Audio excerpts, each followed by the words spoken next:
Hello and welcome to the Illusion Horror and Con YouTube channel where we're doing another actual play. This week it's Call of Cthulhu and the scenario Bits and Pieces. Um, it is in the scenario book No Time to Scream.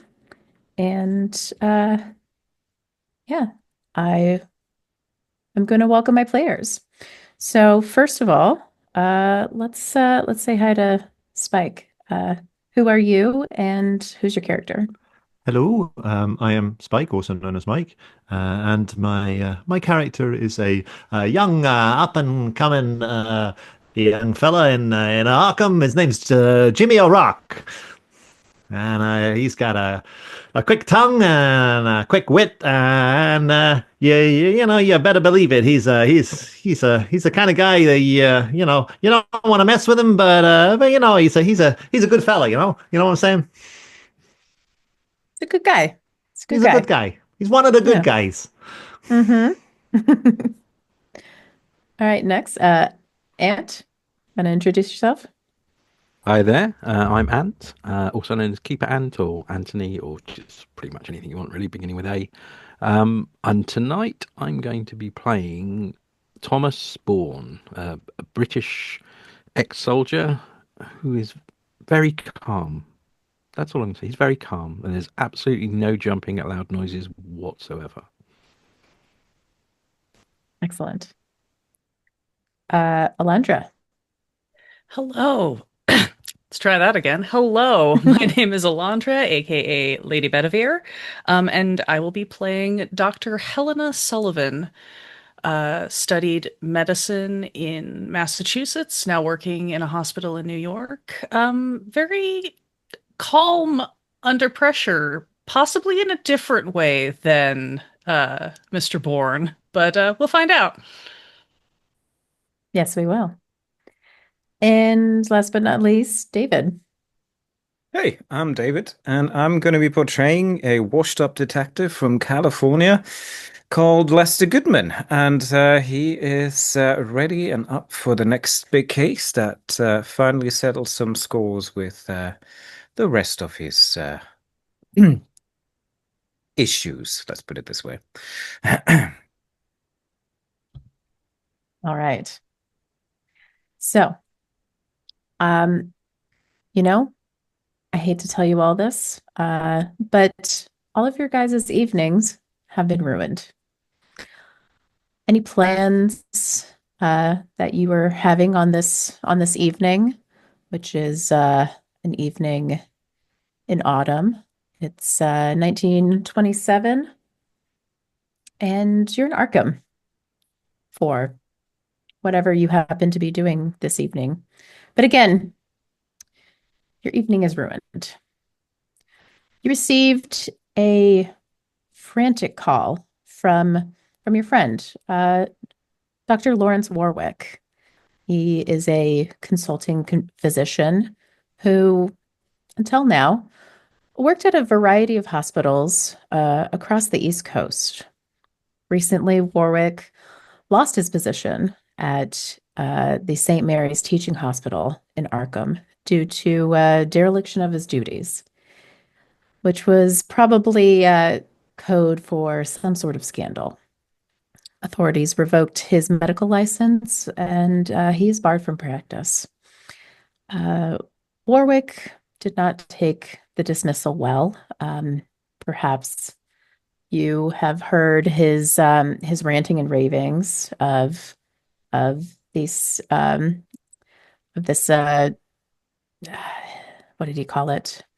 Um, well, lots of cursing and lots of not nice words towards the St. Mary's Teaching Hospital.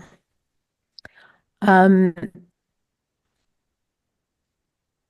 yeah, he also ranted and raved wildly about how his actions were necessary to avert some terrible crisis, either directly or via an intermediary. His message has reached you. Most of Warwick's call that you received this evening was incoherent, although he did linger on a few sinister words. He mentioned cultists, resurrection, and the need for cleansing fire. And you all heard his call. You dropped what you were doing and you responded. You've taken it upon yourselves to go to where Warwick told you to meet him, which was at St. Mary's Teaching Hospital in Arkham. It's on the Miskatonic Academy, the Miskatonic University, excuse me, campus. And he said to meet him at the morgue.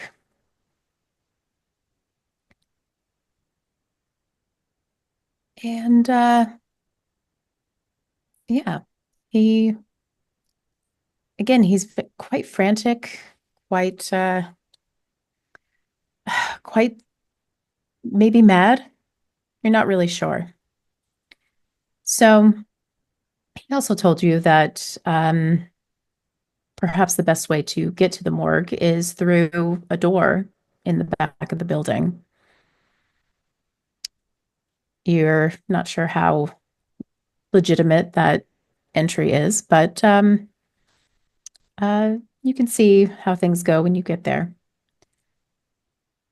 So I think I'm going to go around and how about you guys tell me what you were in the middle of doing on this autumn evening in Arkham, and then how you arrive at St. Mary's Hospital. So I think we'll go in the same order then. Jimmy O'Rourke. Yeah. So Jimmy was he was just sitting down to an evening soiree with a young lady of his acquaintance who he was hoping to get to know a little bit better. And if the evening had gone well, maybe one or two sodas, and maybe we could have moved on from the meal on to one of the speakeasies in town, and maybe had a little something a little stronger to drink, and then who knows where the evening might have led. I was looking forward to the whole deal. A bit of jazz music, maybe a bit of dancing. When suddenly the guy in this restaurant, he comes over to the table and he says, "I got a telephone call, and I should go and." Some guy raving on the other end of the phone, and so yeah, so I answers the phone, and it's Dr. Warwick, and he's he's got all this mad crazy stuff about the hospital and the cultists, whatever the hell he means by that, and I don't know, but he sounds like he's real shook up. So I reckon I owe this guy. He's an old friend. He's done me a good turn more than one time. So I says to the young lady, we got to take a rain check, and I got to tell you, she was not best pleased about the whole situation. I think I may have burned my bridges there, but hey, plenty more fish in the sea. You know what they say? Plenty more fish in the sea. So I hightails it on across over to the Miskatonic campus area, where all those smart dudes, or the smart dudes with the cash, with the moolah to do the highfalutin education. I goes over there, and it's late, it's dark. Not many lights about. He says, "Go in the back door." So I ain't no stranger to going in back doors. You know what I'm saying? So that's where I heads myself round to, and well, here we are. Who else is about? Yeah. Who else is about? Tom, Bourne.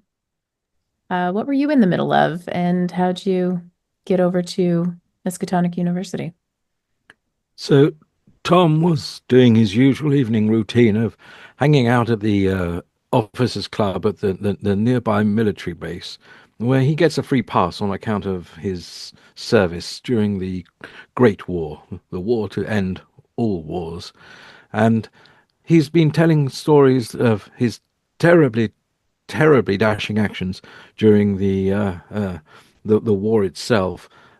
When there was a tap on his shoulder. After ignoring the tap for several minutes, the tap became more persistent, So he decided to pay attention, and an orderly said there'd been a phone call from a Dr. Warwick. After correcting his pronunciation to Warwick, I realized who he was talking about, and I took the call. Warwick sounded not himself, or rather himself, but when we were under artillery fire in France, somewhat excited, one might say. However, he put upon me to come and assist him in some manner. He was raving about something. I assumed he was drunk, as he quite often was, as we both quite often were. It reminded me of the time when we were in Ypres, and we anyway. I digress. Yes, we were often drunk, and sometimes we did, yeah, I would say yabber on just a little bit, just a tad. So I decided that he probably needed putting to bed somewhere. So I hopped in the car and tootled over to the hospital, where I obviously walked up the front steps, because that's what a gentleman does, and entered the establishment and headed towards the morgue, which was somewhat unusual, although not totally unknown. Okay. And yeah. Dr. Helena Sullivan, what were you in the middle of? I don't think Helena got very far from campus, in fact. This is her alma mater, after all, where she studied medicine all those years ago, and she's got a great many colleagues who still work at St. Mary's. So I think uh, I was probably drinking with them at the sort of private club, which is someone's apartment, just a little ways off campus, just far enough that no trouble will be caused, since we're not really supposed to have any hard liquor. But who's going to go check on a bunch of doctors who are probably talking about boring medical studies and reading old journals? And I think we were having quite a lively and spirited time discussing our current pursuits, be those medical or personal. And several of the other doctors started telling me about some of these strange behaviors and some of the gossip that's been floating around about Warwick. I've been a little concerned about him. His letters have been erratic the last few times I've received them up in New York. But, he's always been eccentric, so I chalked it up to that until tonight. This is increasingly concerning, especially with the stories of his dismissal. And I think in the midst of that, the phone rang, and the doctor whose apartment we were in answered, and immediately turned to the rest of the group, saying, "It's Warwick. He's ranting again." Having not heard from him in some time, I took over the phone, as everyone else seemed very dismissive, and was increasingly more concerned. This is not the kind of frenetic behavior that I expect from Lawrence. And things like cultists are not really within the purview of our normal medical discussions. So when he mentioned the morgue, of course, I know more or less where that is, not where I spent most of my time, but you can't get through a medical degree without having to visit once or twice. And I said I would head right over. So it's not that far of a walk. I forlornly put down my drink and bid farewell to my colleagues, telling them I'll catch up with them later, and cross the lawn to the campus. Do you enter the front door, or do you go around the back like he suggested? We're going to say, for the fun of story, that my intention was to go to the front door, since I have credentials that would allow me to get past any night guards or watchmen, but that because of my trajectory, I am approaching from the back of the building and see that other people are there. All right. Excellent. Lester Goodman, what were you up to? Well, He just finished a couple of paperworks and billings that he was working on for some of his clients. Missing cat, missing dog, a lot of animals that vanished around the city. Easy jobs. Go around, take some time in the coffee shop. You look around the playground here and there. Go back, didn't find it. Good, job done. Disappeared mysterious circumstances.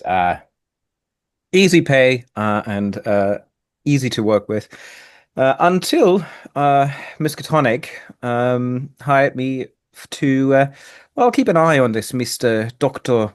Lawrence Warwick. And honestly, since then things have gotten quite strange with his general well descriptions, his rantings, and well obviously the university is hopeful that he doesn't do any more damage to the reputation of the university and so forth. Therefore, I kind of am still on his tail to make sure of that. And well, yeah, this evening actually, I had a quite uh, thorough interview set up with a very notorious fella called Daniels, first name Jack, and he was about to be interrogated to the fullest extent when the phone rang, and I begrudgingly lifted the receiver. And yeah, hearing rantings about cultists and strange things and whatnot, that was one thing. But when he said to meet him in the morgue at the back entrance, well, that was kind of that's one of those things that you know as a good PI that the clients are not happy about, especially if the person in question is already being dismissed by the university. So, yeah, with a sigh, deep and heavy sigh, the interview of Daniels Jack has been deferred until further notice, and he is quickly taking probably a cab, because he had some other interviews earlier today that were quite difficult, and therefore he is wise enough to take a cab. And yeah, he's also approaching. Well, he first of all he arrives a bit off kind of the side of the campus, and then does exactly that. Goes the back entrance, tries to kind of take a look around the area, and probably sees yeah a young lady walking into the back entrance with a steady gait, and he decides, well. Did the good Dr. Lawrence Warwick now employ some other avenues to ruin the reputation of the university? I better stop that sooner than later. And he heads after. Yeah. Not only do you see a lady going towards the back of the morgue, but I think you also see another possibly shady character hovering around the back door of the morgue. Now, the back door of the morgue was actually propped open with some sort of doorstop, and it's pretty much nighttime at this point, so it's dark and there's not a lot of lights. You see the illumination through the crack in the door, and yeah, Lester, Helena, and Jimmy, you kind of all arrive at the same area.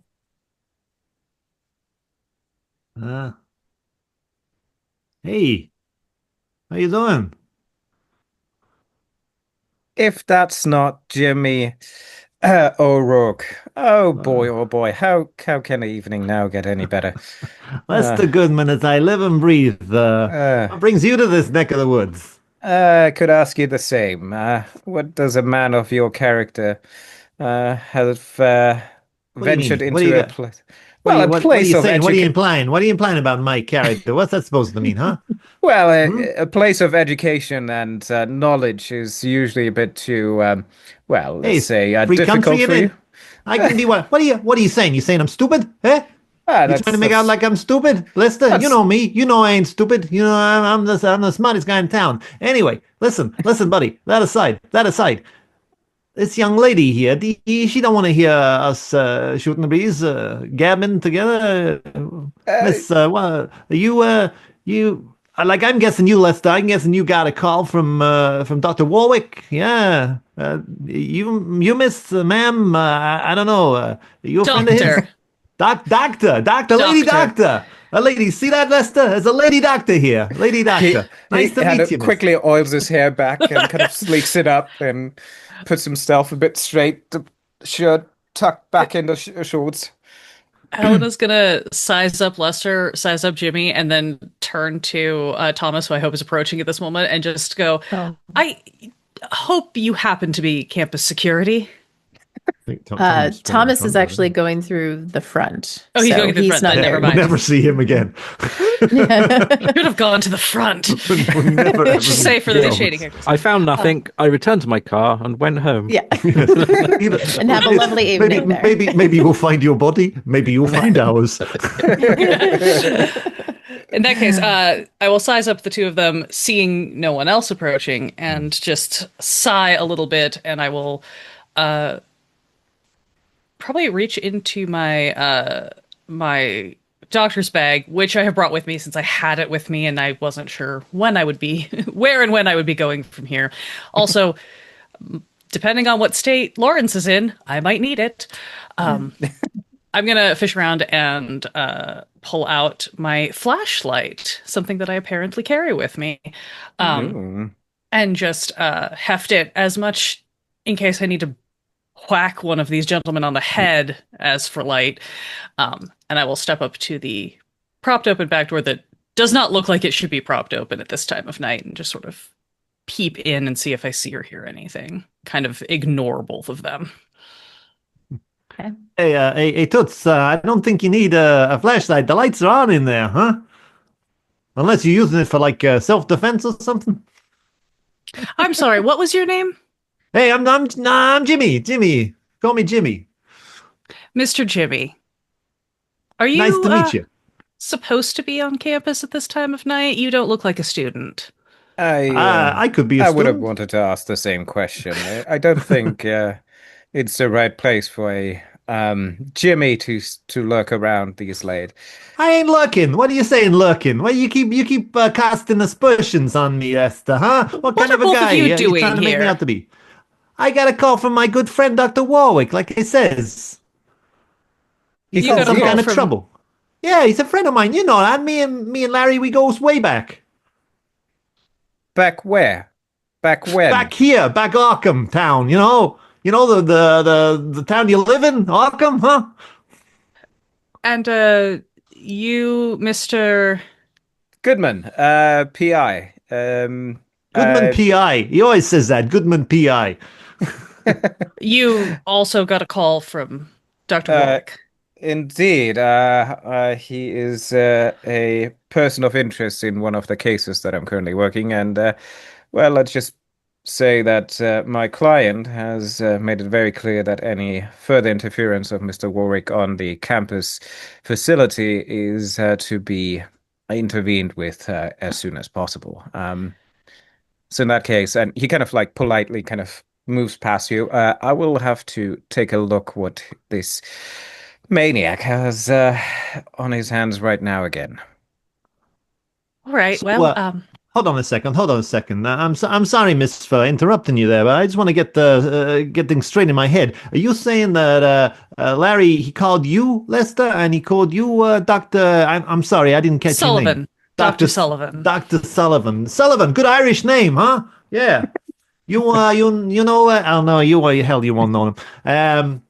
So Try me. Danny O'Banion, yeah. I know several Dannys. That doesn't seem germane to the difficulty at hand. I don't know. I just thought you might, you'd be a nice Irish girl. You might know some of the guys, you know. I know many of the guys. I've treated several of them for black eyes, broken teeth, and poor judgment. Mr. Goodman, perhaps we should proceed to find Lawrence before he does something foolish. Yes. He also takes out his flashlight. And first thing, he does want to check what the door is pried open with, because that clearly is a violation of building security. Yeah. Well, if you two are taking out flashlights, then Jimmy takes out a pack of gum and ostentatiously starts chewing gum. Excellent. So it is propped open with a it's just like a door stop type of just a triangle. But yeah, it's only propped open very, very little so that you can only see the slightest of illumination coming from the crack. Looks like Larry left the door open for us, huh? Yeah. Does indeed. And yeah, he goes in, takes the doorstop, the wedge off, and waits until begrudgingly even Jimmy gets in. And What is your problem with me, Lester, huh? Hey, what did I ever do to you, huh? You better watch yourself. You know, you start acting all big shot like this with people. You know, people don't take it so well. Maybe they take offense. You know what I'm saying? You remember he kind of that squares up to him a bit. Says to me, huh? You know, maybe you want to treat people with a little bit of respect, huh? Because people got friends, friends. People got friends who got friends, and a guy in your position, you need all the friends you can get. So maybe you want to think about being nice to people for a change, huh? He kind of bolsters himself also up, like chest puffing, and kind of like, oh yeah, you and your friends, right? That's I got important friends. I got important friends, and I'm moving up in the world. Lester, I'm moving up in the world, and someday you better wish you'd be nice to me. You're gonna regret giving me that smart mouth of yours. Oh, you now live above the brothel and not behind in the alleyway. Hey, you shut your mouth, and he gives him a weak push. Okay. Shut your mouth. Absolutely, just shakes her head and is just like. Figures she will come patch them up when they're done with whatever this is and is going to proceed in. She knows, Yeah. I'm going to assume she knows at least a little bit of the layout of this building. Yes, I would say since it is your alma mater, you probably know the layout pretty well. At least the rough, like how I would get to the front of the building or something from here. Certainly. So yeah, we're going to leave the posturing there for now.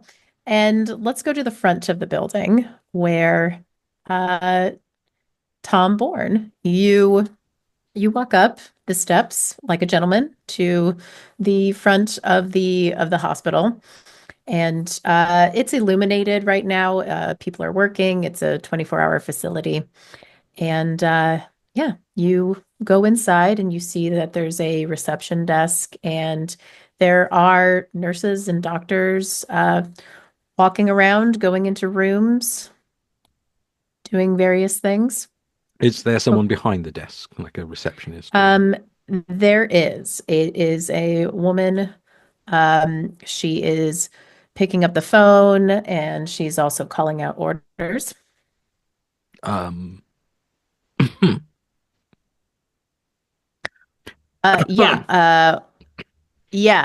Yeah. What can I do for you? Good evening, my dear. I wonder if you could direct me towards the morgue.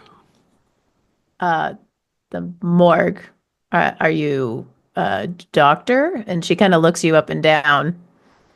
Oh, good Lord, no. I'm looking for a friend of mine.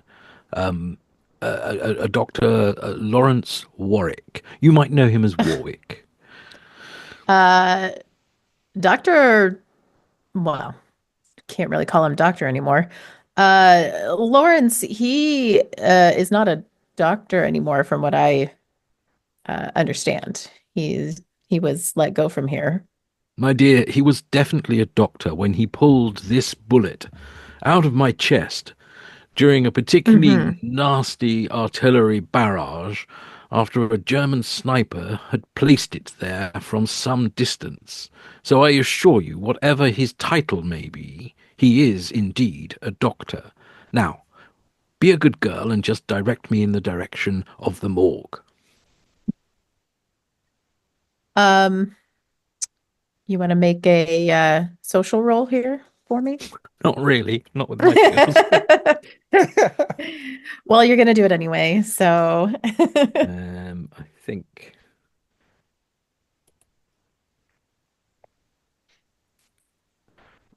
he's going to smile at her and Okay. say, I don't want to get in your way. You're obviously incredibly busy, my dear, and probably very important. So, yes, if you could just get out of your hair. Oh, and that is a lovely brooch you're wearing. And as soon as I can find Foundry again, there we go.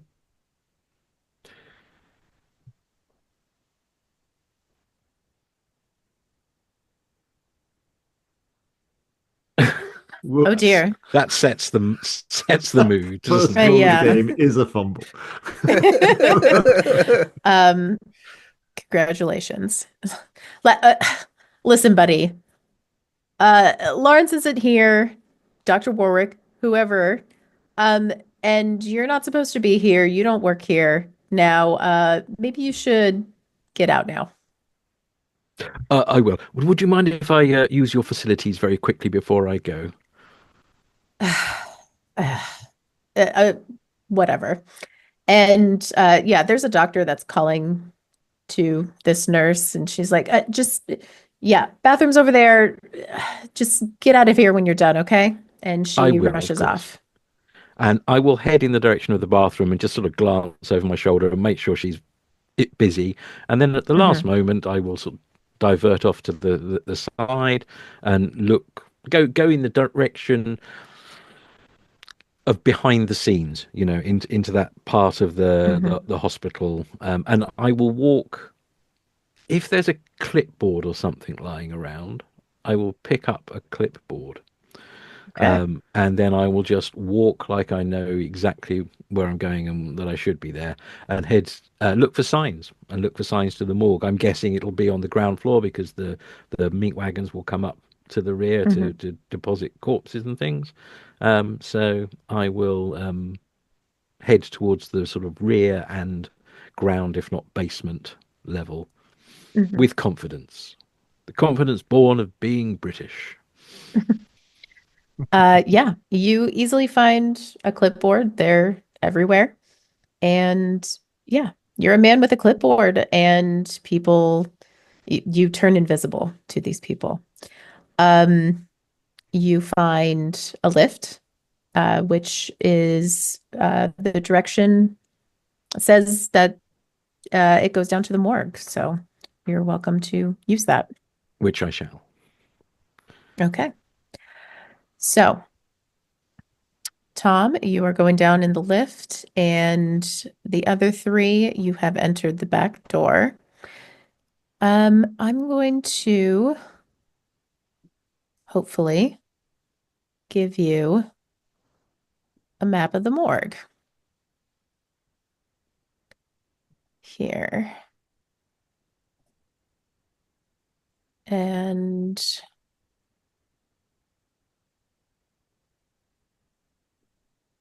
see if that does it. So in the book icon in Foundry, you should be able to see Yep. a handout Got of the map.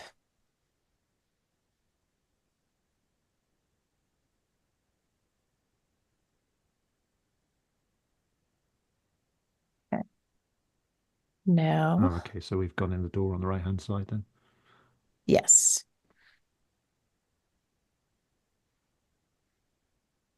Right. So on the right-hand side is where the two posturing boys and the lady doctor have come in.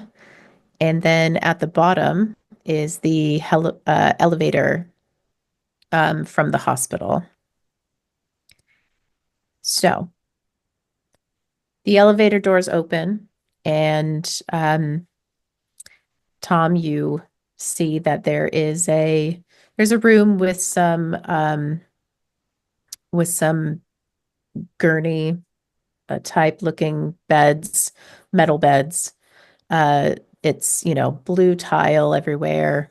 There's sinks and various other instruments, cabinets with instruments and that sort of thing. And the other three, you come in through the door, and again, you see that sort of bluish tile. And to your right, there's a restroom with showers and toilets. And as soon as you all coincidentally enter the morgue at the same time, you hear a blood-curdling scream. Thomas, it's coming from in front of you, from basically you think it's coming from the room directly in front of you. And the others, you think it's coming from, again, that room that's pretty much right in front of you. It sounds like a male scream. It's pretty terrible to hear.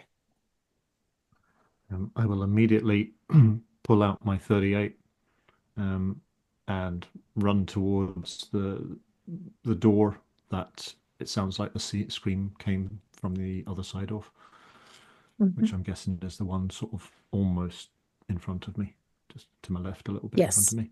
Just a little diagonal from you. Yep. And to keep in character, I will pull out at the same time as he pulled out his 38, my 32 trusted revolver, and a quick glance and kind of nice, and start following in the same direction. Okay. I think since I had kind of pushed past them to start moving in, I'm going to say that if you'll allow that, I've gotten to the door first, and I'm just going to see if it's locked or unlocked. Okay. It is unlocked, so you are welcome to open it. Gonna pop that bad boy open. Somebody's screaming. They might need help. Okay. Tom, you exit the elevators and you hear the Muttering scream. quietly about the confusion. This is the lower ground floor. Then above must be the ground floor, so it can't be the first floor. So he wanders. He rushes forward as he hears a noise. He doesn't bother to pull out his mighty pistol. So he swings the door open and peeks inside. Okay. Being an ex-soldier, he's not going to just rush in. He's going to have a quick look before. Okay. Jimmy, being a massive hothead, is just going to batter in there without thinking. Okay. So you just push past Dr. Sullivan and just come in with your gun? I think he'll probably kind of try to, in his own chauvinistically gentlemanly way, he'll kind of say, Dr. Sullivan, stay back. There could be trouble in there. You don't. You get behind us. We'll deal with it. Don't you worry your head. Okay. Lester lets him go in first, because if something happens, it's not a great loss.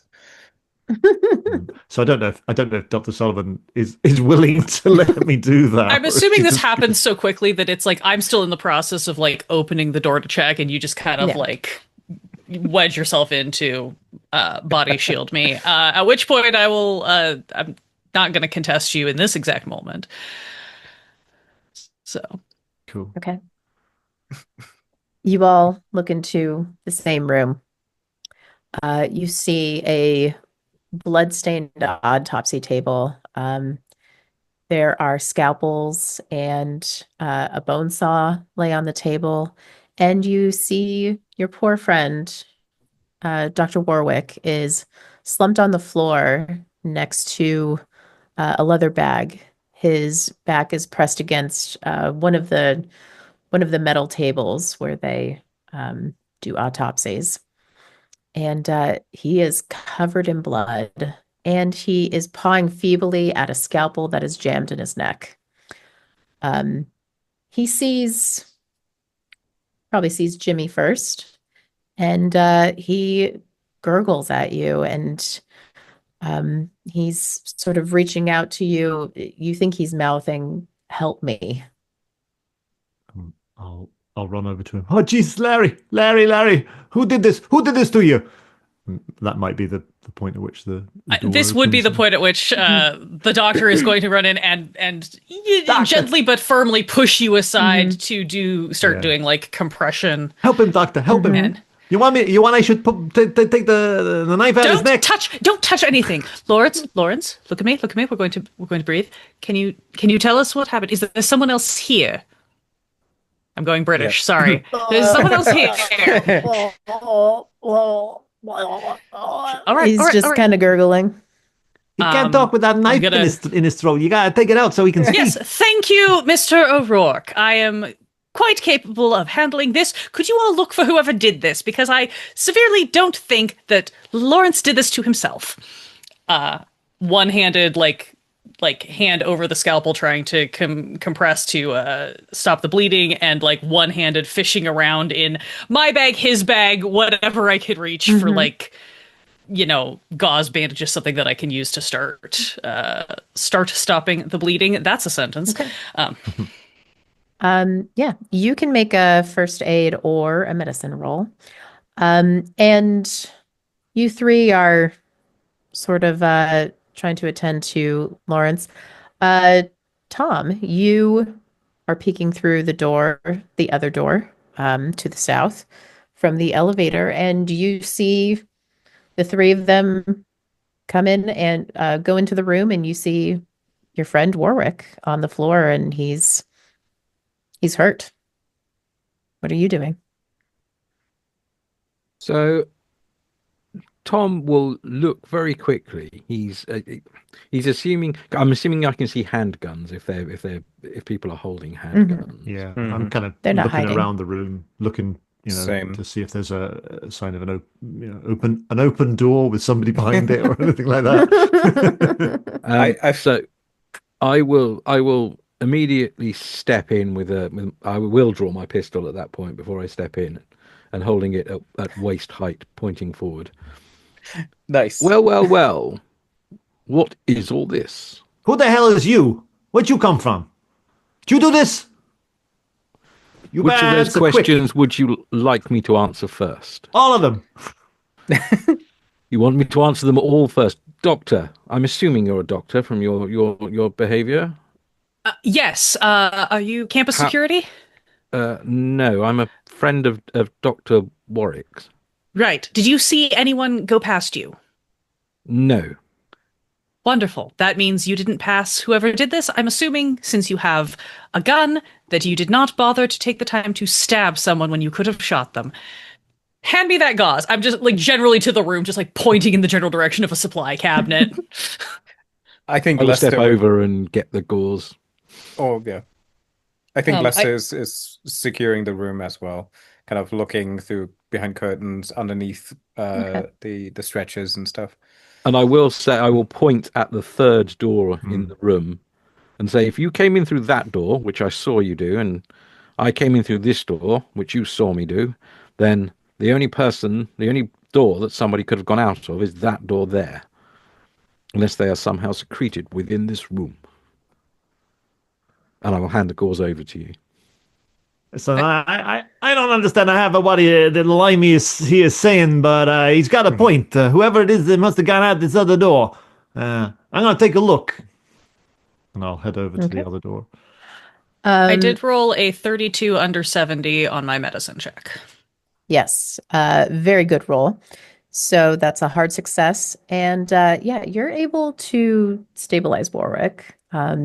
You can remove the scalpel. Luckily, it didn't hit the jugular or anything else that was too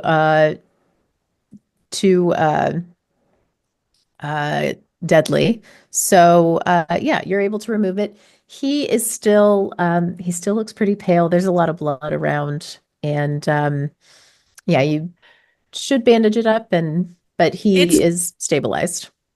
It's 1927. We're going to bandage him, and we're probably going to give him a little morphine to just Absolutely calm him down. And probably a cigarette too.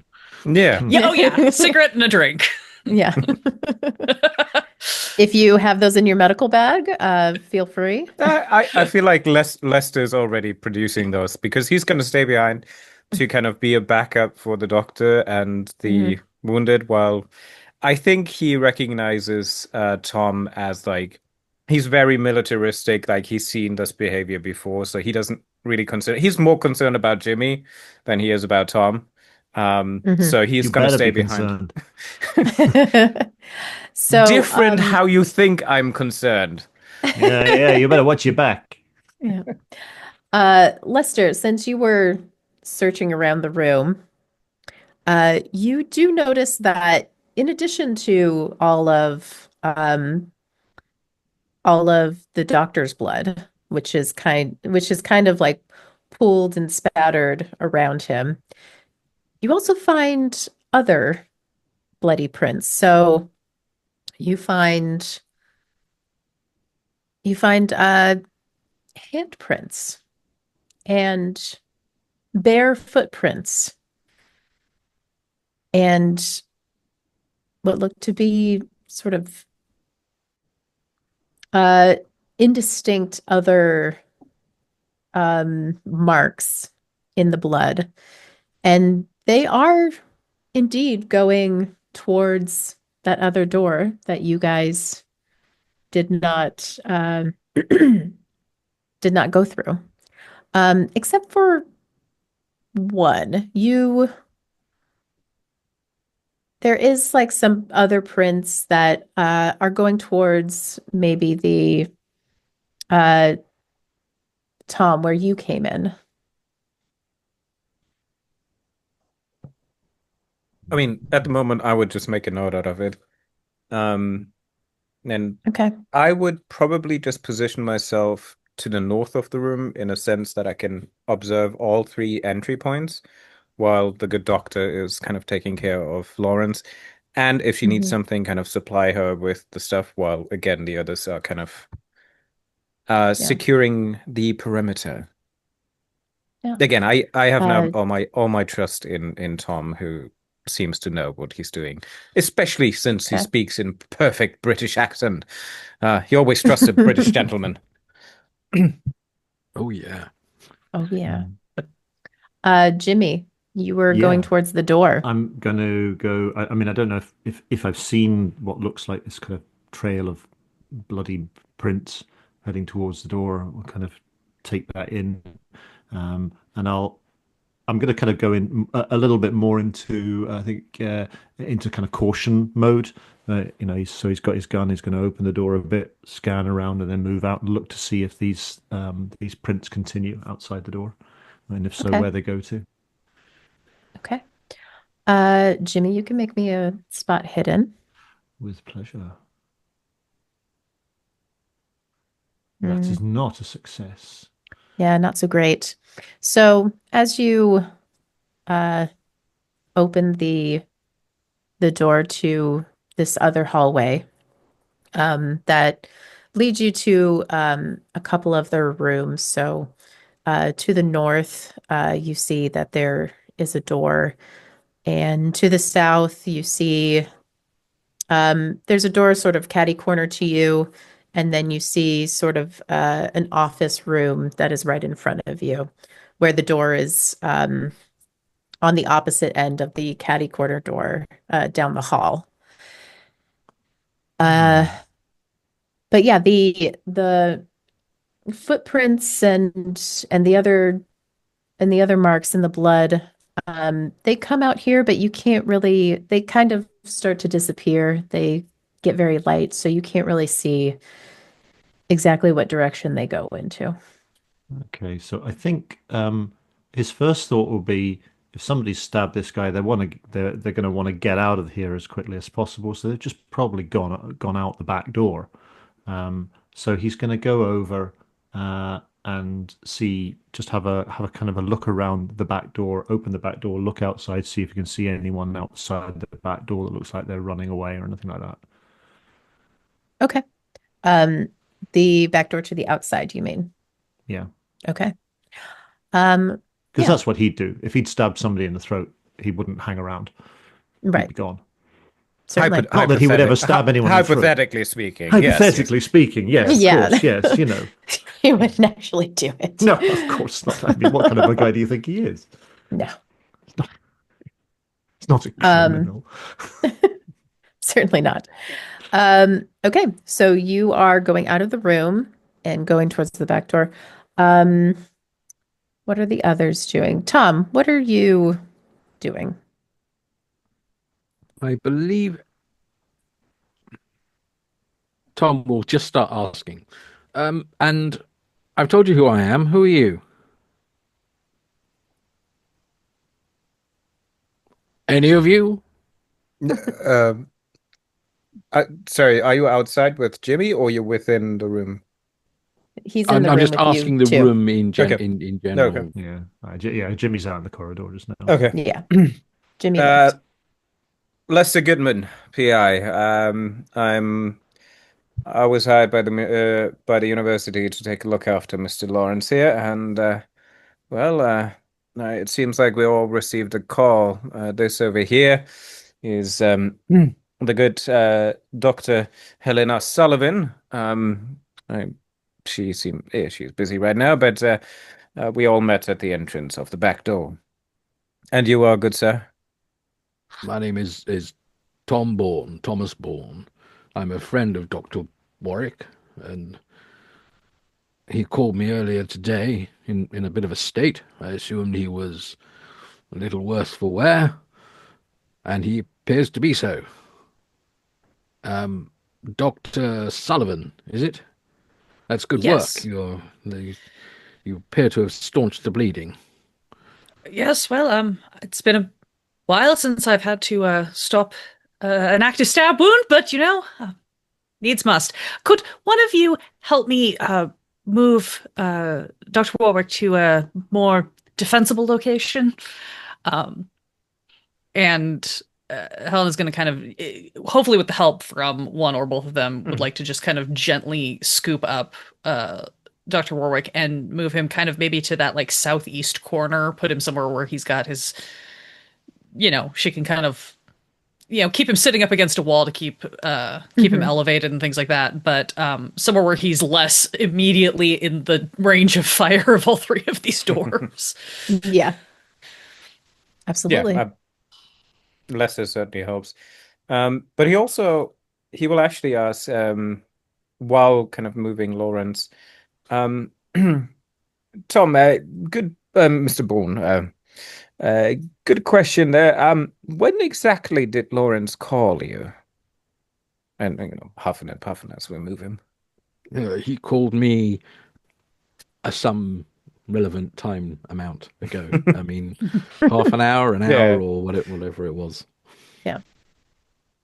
Well, pretty much, I just want to establish from everyone in the room when he called us, if there's like discrepancy, if it all happened simultaneously within like 10, 15 minutes. Yeah. He would have, so if you guys do a little bit of discussion, you would find out that, yes, it was, he pretty much called each of you one after the other. And so it was around the same time. Okay. So I understand how Dr. Warwick and Dr. Sullivan could be acquainted. And Mr. Goodman, it appears you have some arrangement with the university regarding Dr. That Warwick. is correct. But who's the funny little rat man? The 70 appearance, funny little rat man. Better looking than all of you lot put together. The handsome-looking rat man. Yes, the handsome rat man. The strangely attractive rat man. You know what, Mr. I got Bourne, charisma. that is a good question. I was wondering that myself, what such a lowlife like Jimmy O'Rourke would do here. Assuming Jimmy is still outside, I kind of just give Tom kind of a brief kind of like a general kind of what people know about Jimmy and his acquaintances and friends. While they're doing this rundown, and once we've gotten All eyes. once we've gotten Lawrence kind of situated in the corner, because I'm assuming I have given him some morphine, so he's semi out of commission between that and the massive blood loss. I would like to then, like, honestly, I'm gonna go through his pockets. I'm gonna pat him down and see if he's got any papers, look for his notebook, kind of pick up anything that looks like it was scattered from his bag, grab his bag, and I'm looking for any clues because he's not in shape to really give me any himself. Great. Yeah. Yes, you should be checking out his means of paying. I think a nationalized health service is something that we should be aiming for, though. I've heard of interesting developments on the other side of the pond regarding that, yes. Not really a discussion I feel like is relevant in this exact moment, but certainly something I'd love to discuss further at a later date when one of my dear colleagues isn't bleeding out on the floor of the morgue. Of course. You've done such a good job. Is his color coming back just a touch? Or is that just me? Hard to tell in this lighting, but hopefully he seems to be stable, and hopefully we can find out what happened before anything worse happens. And while he's talking to you, Tom is sort of looking around the room. If there's cabinets, he's just idly opening them, and he'll open any kind of bottles of clear liquid and give them a sniff and things like that. He's just fiddling around with stuff, really. Lester is keeping an eye on you because he's curious about the collection of friends that Lawrence called here. I mean, he's the least concerned about Dr. Sullivan here, but the others seem rather odd choices to be here. So he's going to take out his notebook and kind of make a quick profile description, in case something happens or they just disappear. He has a description, names, and he could hand out to the police. Okay.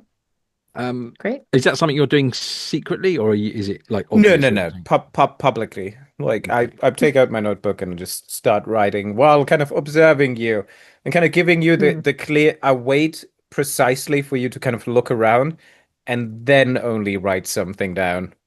And I smile at Lester and reach into my waistcoat pocket and pluck out a business card and just hand it to you. What does it read? It reads Thomas Bourne. Gentleman. There's a phone number. And I haven't really got a profession. Weddings, birthdays, and bar mitzvahs. Yeah. It's got an address, the address where I live, that sort of thing. Okay. Gentleman's calling card. I think Lesser tries the same, but he pulls out a business card that is pretty much covered in mustard and ketchup and kind of quickly puts it back into his pocket, and says, I'll find you can find me in the pages. So what was the nature of the arrangement regarding Dr. Warwick? My arrangement per se was I was hired by the university in order to keep an eye out for Dr. Lawrence and any interference he would do with any assets of the university after his dismissal, as they are afraid that the good doctor here would have resorted to some sort of revenge or sporadic and ideas that might have created some issue, which it clearly did, and I should have been a bit maybe more cautious about his behaviors in the last couple of days, but so one could say, and he sniffs a bottle. Don't inhale too deeply on that one. Oh, of course. One could say, Mr. Goodman, your relationship with Lawrence was somewhat adversarial in nature. It wasn't adversarial. It was a point of interest in my client's perspective. And you, Dr. Sullivan, were you colleagues? Long ago, yes, we were colleagues for a brief time and acquaintances thereafter. I've been up at the Nick in New York City for the last several years. So we've mostly corresponded through letters, which have become increasingly peculiar the last few times that we've exchanged them. I'm in town for a conference and was catching up with old colleagues from my days studying here when we got a call from Lawrence. What conference might that be? Medical doctor things. Do you say it with Um, confidence and then stuff that you know? I say no. She says like medical doctor things. Look at you guys like you guys aren't gonna understand. Perfect. She definitely gives it with that like not fully Yeah. condescending, but that slightly like I'm not gonna try to explain the technicalities Yeah. of my job to you. Also, I think you're a little distracted because you are trying to pat down Yes. Dr. Warwick. You can make me a spot hidden roll while you're doing that. And yeah, while you guys are getting acquainted, we're gonna go check on Jimmy out in the hallway. Yeah. And yeah, so you start to walk down the hallway and back to the rear door. So yeah, basically, for the listeners, the hallway, the door goes out into the hallway, and it circles the room that the other three are in, and goes back to the rear door to the exterior. And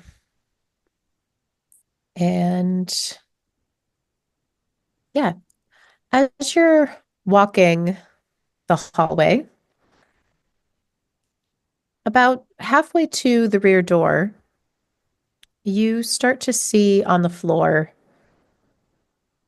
drops of blood. Oh, here we are. Here we are. I got you now. Think you're so smart. You ain't reckon with Jimmy O'Rourke. Sharp brain, sharp eye. Okay, let's see where you are, you mother. Just mutters to himself as he follows the drops of blood. Okay. You follow the drops of blood, and they lead to almost the rear door. Now the rear door is closed. I think Lester said that he removed the he removed the door stop. So the door's closed and it locks automatically. You can still get out from the inside, but from the outside, it locks automatically. Mhm. But yeah, the drops of blood seem to stop, and they're kind of focused in one area, not exactly right outside the door, but kind of in the middle of the hallway between the door to the exterior and the door that you originally went into the autopsy room. Okay. So from my perspective, would it be fair to say that he might come to the conclusion that whoever it is had gone out the door that he's just gone out of, circled round, and then maybe was thinking about going back into that door, or it doesn't look like the whoever it is has actually gone out the rear door. Right. It doesn't look like he's gone out the rear door. It also looks like It's just sort maybe of they were stopped. just standing there. Yeah. Mm. And then mysteriously disappeared. Oh, Yeah. okay, right. Well, let's see. If you're in here, we don't want you getting out, do we? So let's see what we can do about that. And he's going to go over and using his the tools of his trade, so to speak. Mhm. He's going to try and secure that rear door so that you can't easily get out of it. So that Okay. whoever it is they've got there is trapped in there, and can be dealt with accordingly. Okay. So I'm not quite sure exactly how what kind of a locking mechanism that rear door to the exterior has, but he's going to he's going to try and effectively jam it. Yeah. You have lockpick, right? I do, yes. I have You some. can do that with a bonus die. Oh, thank you. Hmm. So, I think it's easier to jam a door than it is to lockpick a door. So okay. Here we go. Oh, is that included in my bonus die? Yes, yes, it has. I will it did. spend Okay. 4 points of luck to make that a success, if I may. Yes, you may. Thank you. Absolutely. So yeah, you have successfully jammed this door. So yeah. And I think then he's. Oh, sorry, carry on. Oh no, go ahead. And I think once he's happy, I mean, maybe that will take a minute or two, but once he's happy that he's done that, kind of nod and smile to himself, rather proud of himself, and then go to where the blood trail seems to sort of stop. Maybe look up to see if there's, if there's like a suspended ceiling or something. Maybe whoever it is has kind of climbed up into the ceiling, or if there's any ducts or anything like that they could have gone into. Okay. You look up and you get a drop of blood that goes directly onto your forehead. Oh. Where did it come from? And as you look up, you can see that it's the ceiling is made of that sort of foam material. That you basically just put the foam panels onto a metal grid. Sure. And looks like there is a large blood stain that has soaked through one of those panels, and it's dripping in that spot. How high is the ceiling? Is it kind of, could I just reach up and grab hold of one of these metal things and pull myself up, or would I need a chair to stand on? You'd probably need a chair to we got get some up to sort it. of some sort of athlete here. How you got yourself up there? Well, I seen you. I know where you are. You ain't gonna get away from me. And I think I'll go back in through the door, just kind of open the door and waltz back in the door and look and see if there's a chair or a stool or something I can stand on. Okay. Do you immediately get two pistols and a scalpel like pointed at you? Hey, geez, hey, it's only me. It's only me. Okay. Well, listen, whoever it is that's done this, they're still in the building. I made sure they can't get out, but they've gone up into the ceiling. I'm just getting me a chair so I can get up after them, deal with them. Well, I don't know what you's doing, but hey, Doc Sullivan, did you you managed to get is Larry going? Is he going to be okay? Is Doc going to be okay, Doc? Dr. Warwick is stable for the time being. Whether he will remain so remains to be seen. He is certainly going to need more in-depth medical treatment than what I've just done, possibly surgical assistance. But surgical. Hey, listen. If you need blood, I'm your guy. I got more blood than you could shake a stick at. I'm happy to give some of that if it helps keep the doc alive. To start with, I think we need to focus on finding whoever did this. You said something about the ceiling? Yeah, sure thing. There's whoever it is, they climbed up into the ceiling just out here. I'm just gonna get a chair and go up after them.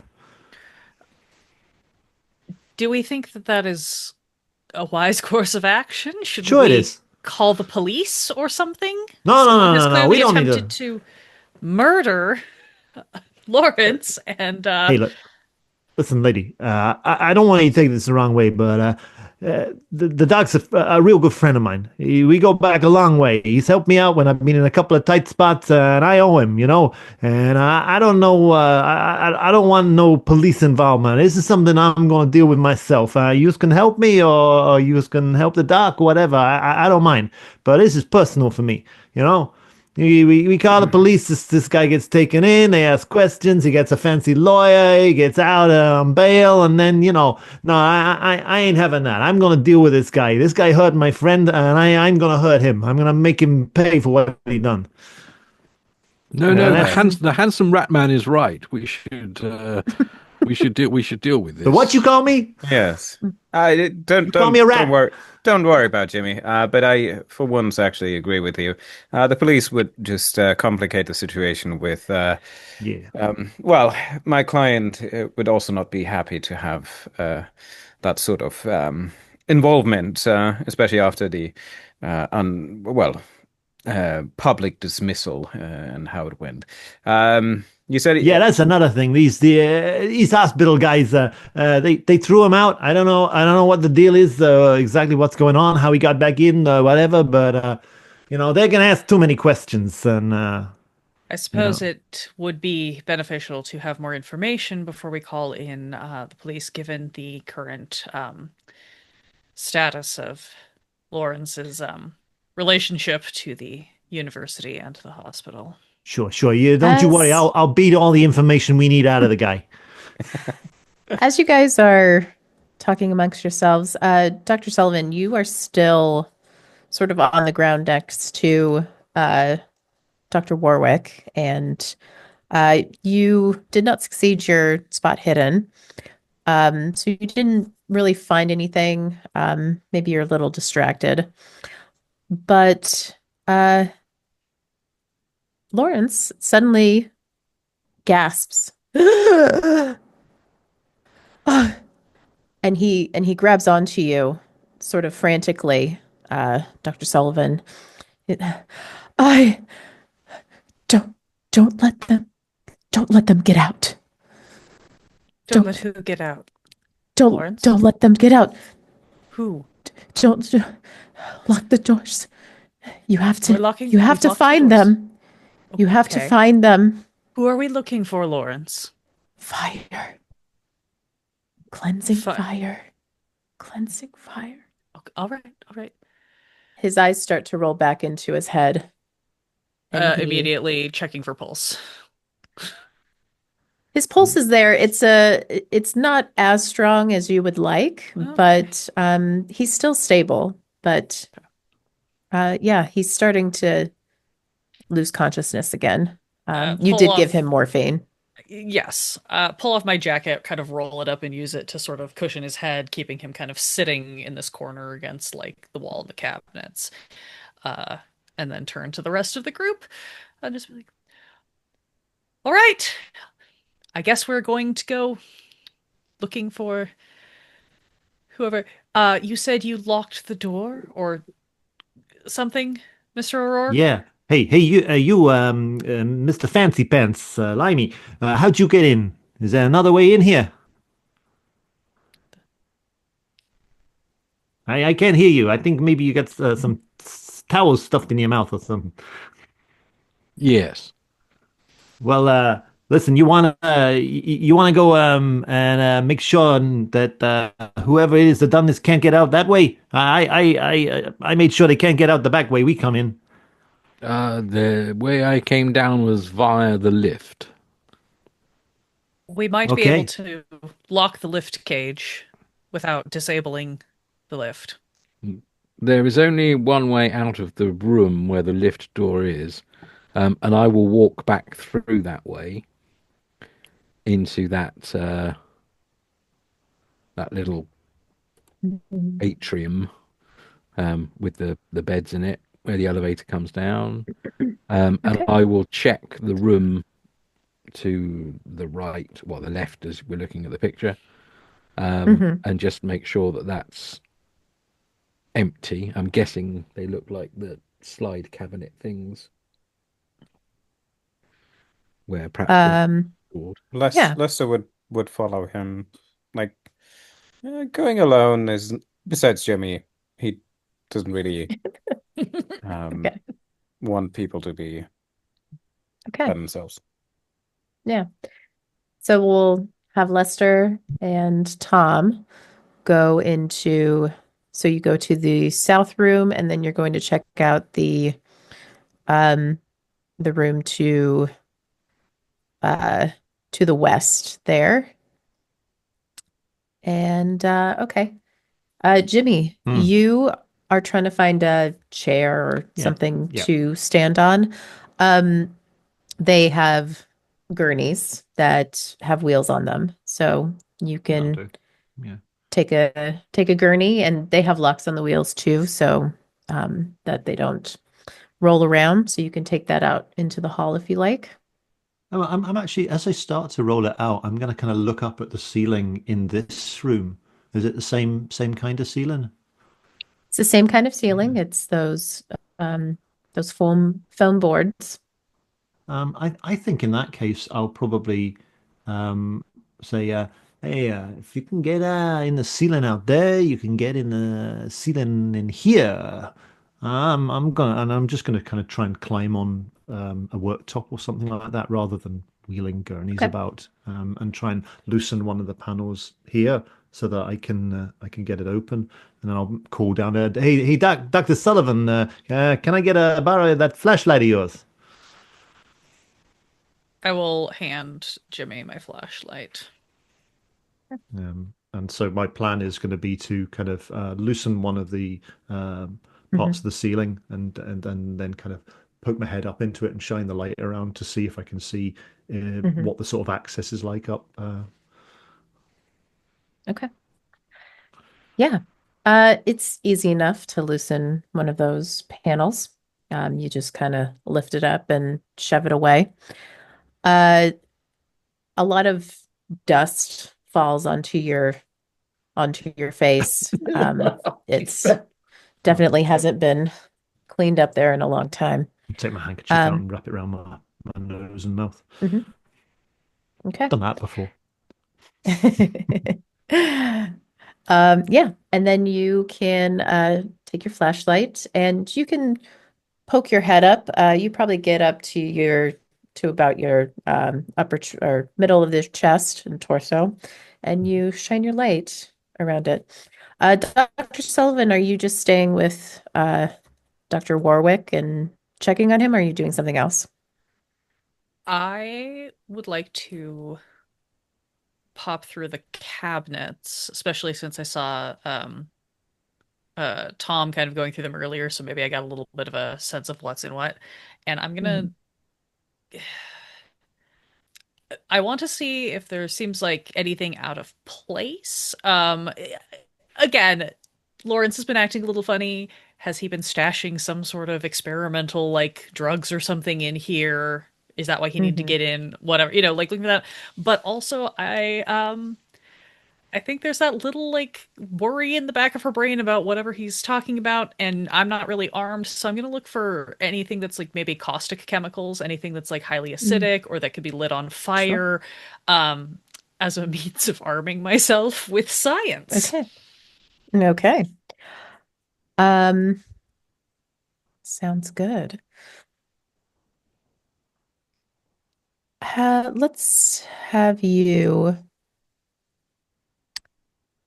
You can roll. You have chemistry, yes?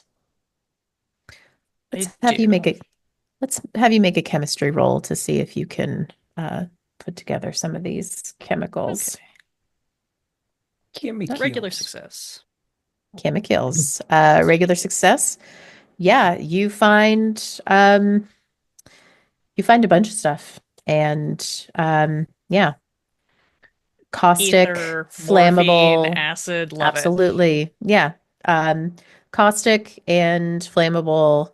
Also, I mean, probably chloroform, probably a bunch of formaldehyde, stuff like that. Yeah, You can kind of take your pick. yeah. Um, let's go back in this other room with Tom and Lester.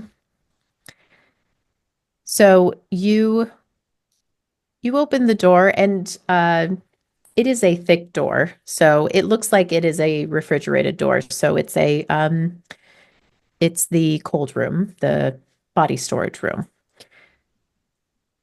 You open up that door. I'd like both of you to make a listen roll, please.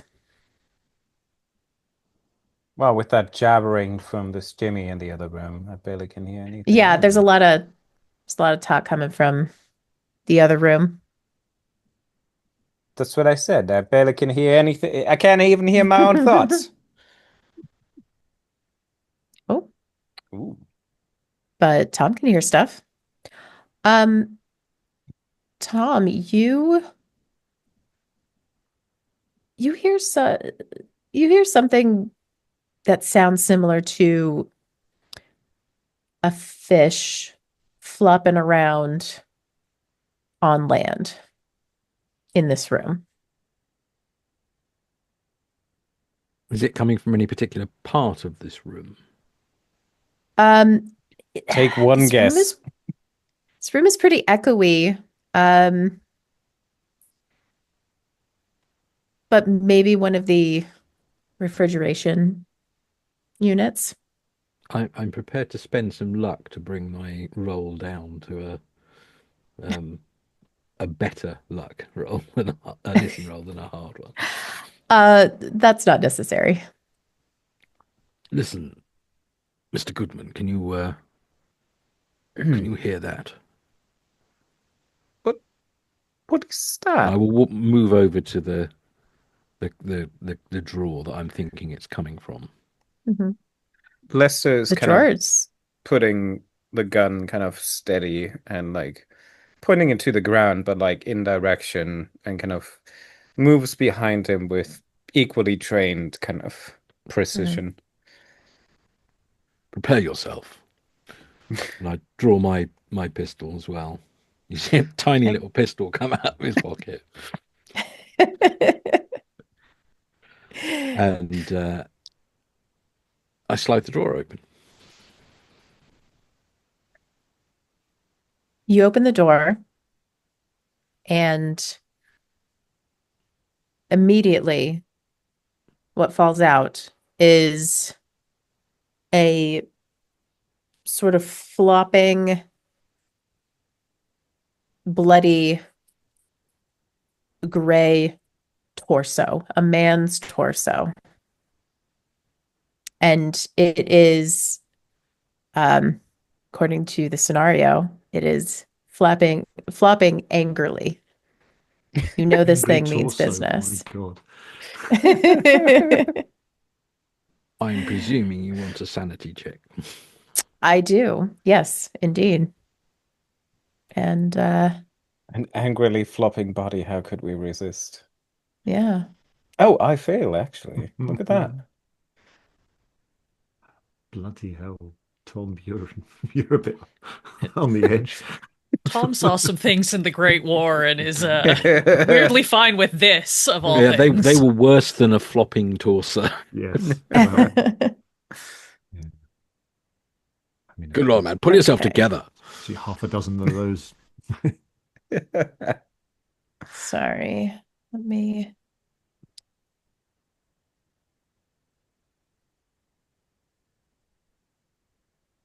Okay.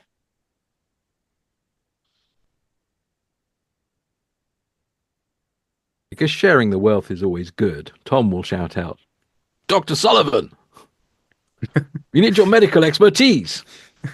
I think in his befuddled state, Lester, assuming he's not losing all his mind, will reach for some long prodded instrument in order to kind of just keep it steady and push it away.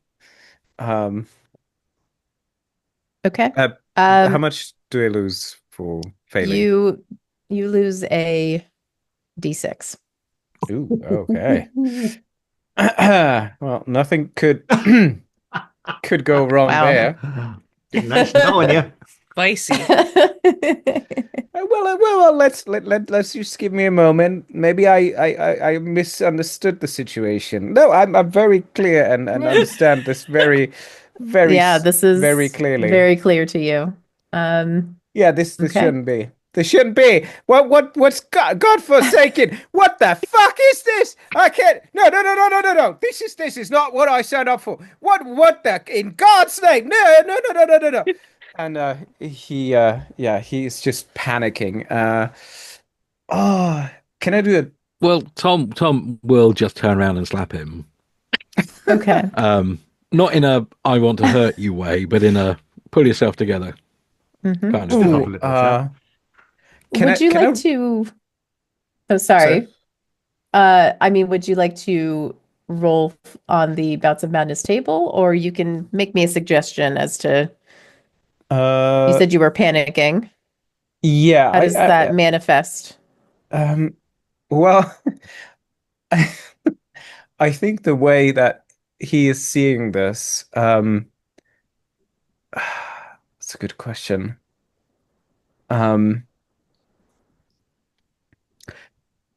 I think some sort of aphasia of or something like he begins to talk in because he's hearing kind of British accent here, and then like he's from California, and like all accents kind of start to mingle up, and then like he just speaks gibberish, and he just gets a smack in the face and just replies, "Gobbledygook and garten goof before."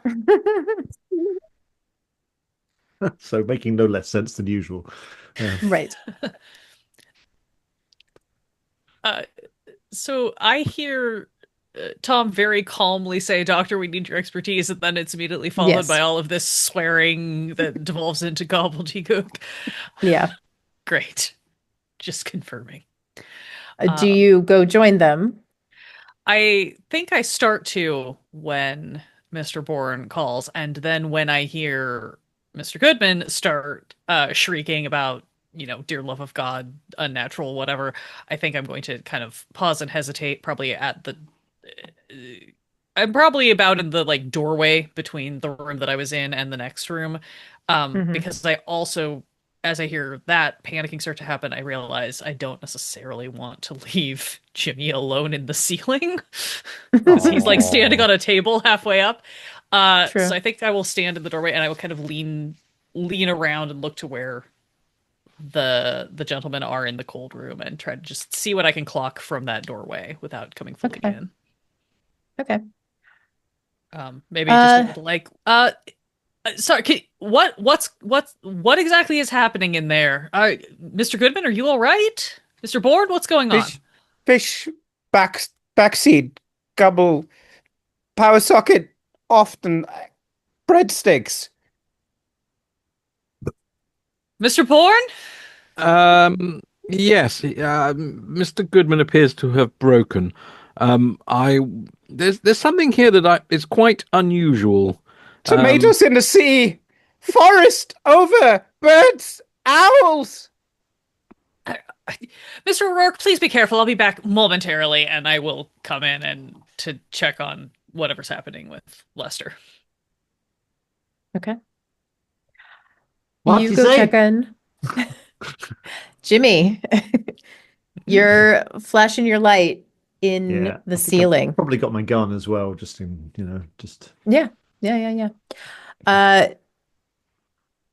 You are pointing your flashlight around. You can give me a listen roll as well. Alrighty. 10 rounds of that. Yeah, 10 rounds for Lester Goodman. Yeah, listen. There you go. Oh, that is a success. Yeah, Normal, regular success. Yeah. So, yeah, you're searching around with your flashlight. It's very, very dusty up here. You start to hear a wet squelching up here. I get you now. You think you've been so clever. You ain't reckoned with Jimmy O'Rourke. Here I come. And I'm going to start to clamber up into the ceiling. Okay. I have no idea if it's going to take my weight, but he's not the sort of person who thinks about that sort of thing. No, that's for future you to try to determine. hey, it's holding this guy up. It must be able to hold me up. Let's give me a strength roll to see if you can pull yourself up. Oh, okie dokie. Oh, yeah. Yes, I can. Hard success. Hard success. Wow. Yeah, you can easily you can't really put your weight on the foam the foam tiles, but there is sort of a scaffolding Yeah. of metal up there. That's what I'm So thinking.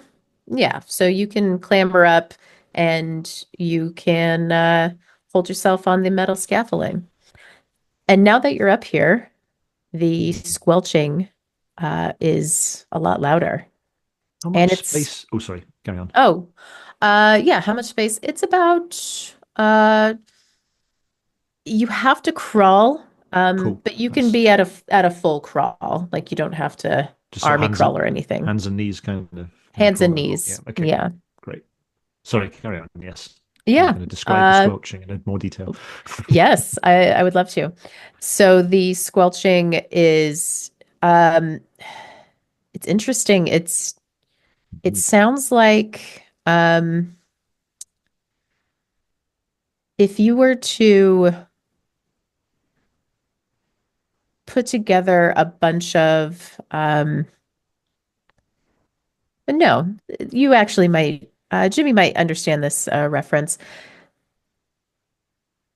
If you go to a slaughterhouse, which maybe you have gone to before, Yeah, every and now and then there, I've had yeah, occasion to, maybe there's somebody who you want to ask a couple of questions and you want to ask them somewhere where you got a bit of peace and quiet, of course, of course. Yeah, when they're butchering an animal and they An disembowel animal, them, yeah, sure, an animal, yeah. yeah, an animal, yeah, animal, of course. Um, when they're disemboweled, it sounds like the noise that the entrails make when they hit the ground, but over and over again. Jeez, oh, what the hell you got up here? Yeah, yeah. Okay, I'm gonna. I mean, I'm not gonna be able to be particularly stealthy. I don't think when I'm crawling around up here, especially as I've got a flashlight. Probably not, Can I no. can I see? Does this the ceiling area that I'm in, does it seem to span the whole of this level, or is it are there walls that are kind of blocking me off from the different areas that would Hmm. match up with the walls You in the know, rooms? I don't know how this sort of thing works in real life, so I'm just going to say that there are no walls. It's just all kind of one space for this Okay. whole floor. So we got partition walls downstairs that just sort of stop at the ceiling level. Yeah. Yeah.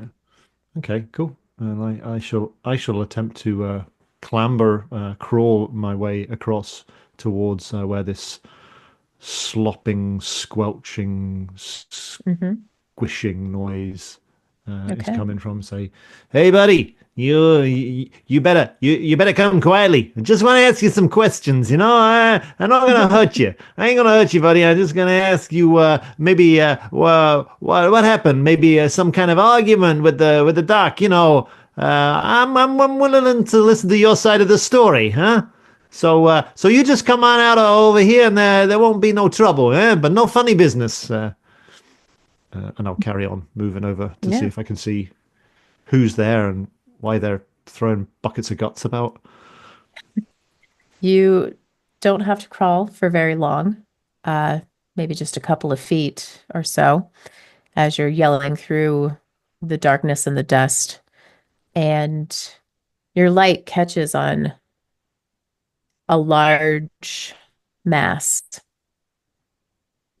And it's a large mass of sort of undulating bowels. And at the top of it is a beating heart. And on the sides of the heart are are those lungs? And then this whole mass, it looks like it's walking like a spider, on these bowels and tendrils, and it's moving very, very fast, and it's coming right towards you. And I think we'll take a small break here. During that break, you can roll sanity, and we'll get back to that. Ooh, I'll hold it until we come back. Okay, you can hold it till we come back. Yeah, All right. I'll hold it till we come back, then we can see how appallingly badly I fail it. I mean, even if I make it, it's still absolutely horrible. Mhm. We're back. And yes, so we have I almost called you Mickey Rourke. No. Mickey Rourke. Mickey O'Rourke. Jimmy I'm his better O'Rourke. looking brother. Yeah. Jimmy O'Rourke, you are in the ceiling with the bowels, the viscera. So I just showed you a picture of it. Yeah. I just saw There that it picture. I don't like it. That's visceral, right? That's viscera. That is indeed. And then we have Tom and Lester in the cold room. 1 second. Here we go. This is Syllables heard that don't fit in my head right. Fucked up game of Cluedo. Yeah. We got Jimmy in the ceiling with the viscera. And Tom and Lester in the cold room with the torso. Yep, exactly. So there's the torso. Pretty ripped torso, if I may say. I mean, and there you go. That's flopping around on the ground at your feet. Angrily, I believe was the adjective. Angrily. Yes, okay. Absolutely. There's multiple definitions of the word angrily. Yes. It's expressing itself via its nipples or something like that. Yeah, absolutely. I mean, if you gotta, you could do worse. Very angry nipples. Quite angry. They're pointing at you. Yeah. Accusing. Yeah. That does seem like a medical condition. Accusatory nipple. Yeah, accusatory nipples. Absolutely. Yeah, you should get that checked out. Okay. And then yeah, Dr. Sullivan, you're kind of in the middle. So actually we're gonna have Jimmy roll a sanity. I think I should. I think yes, you it should. behooves me. There we go. Banana peels roll well. They did not succeed my sanity You roll. did not. I've got a healthy You did not. sanity. Here we go. So that is a D6. A D6. Please. Here we go. Oh, a Okay. pitiful 3. However, I think for my involuntary action, I think that Jimmy is going to stumble back in shock and horror, in as much as he can, crawling along. But I think he's going to kind of try and twist round to scramble away from this thing, and in doing so, almost certainly not really pay very much attention to exactly what is supporting him in this moment. Okay. Yeah, we can have you do a dex if you like to see if you fall sure. through. I mean, he's not in acrobatics. That's the wrong system. I will roll my dex. He's a pretty dexterous guy, but apparently in this situation, he forgets how to move his body. Yeah. So you are a little bit in a panic.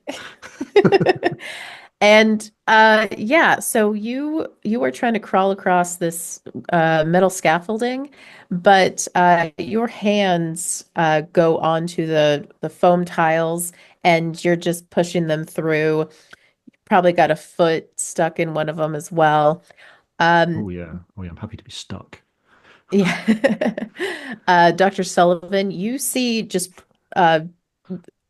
tiles coming down from the ceiling and dust, and you probably hear Jimmy cursing, screaming. What is Jimmy saying? Can we say that as I'm scrambling back, that one of my legs does break through? So you see one of Jimmy's legs just suddenly crashes through the ceiling. It's sticking Absolutely. out, kind of waving around in the air. And he's going, yeah. "Holy Mary, Mother of God, what in the name of sweet Jesus is that?" Oh.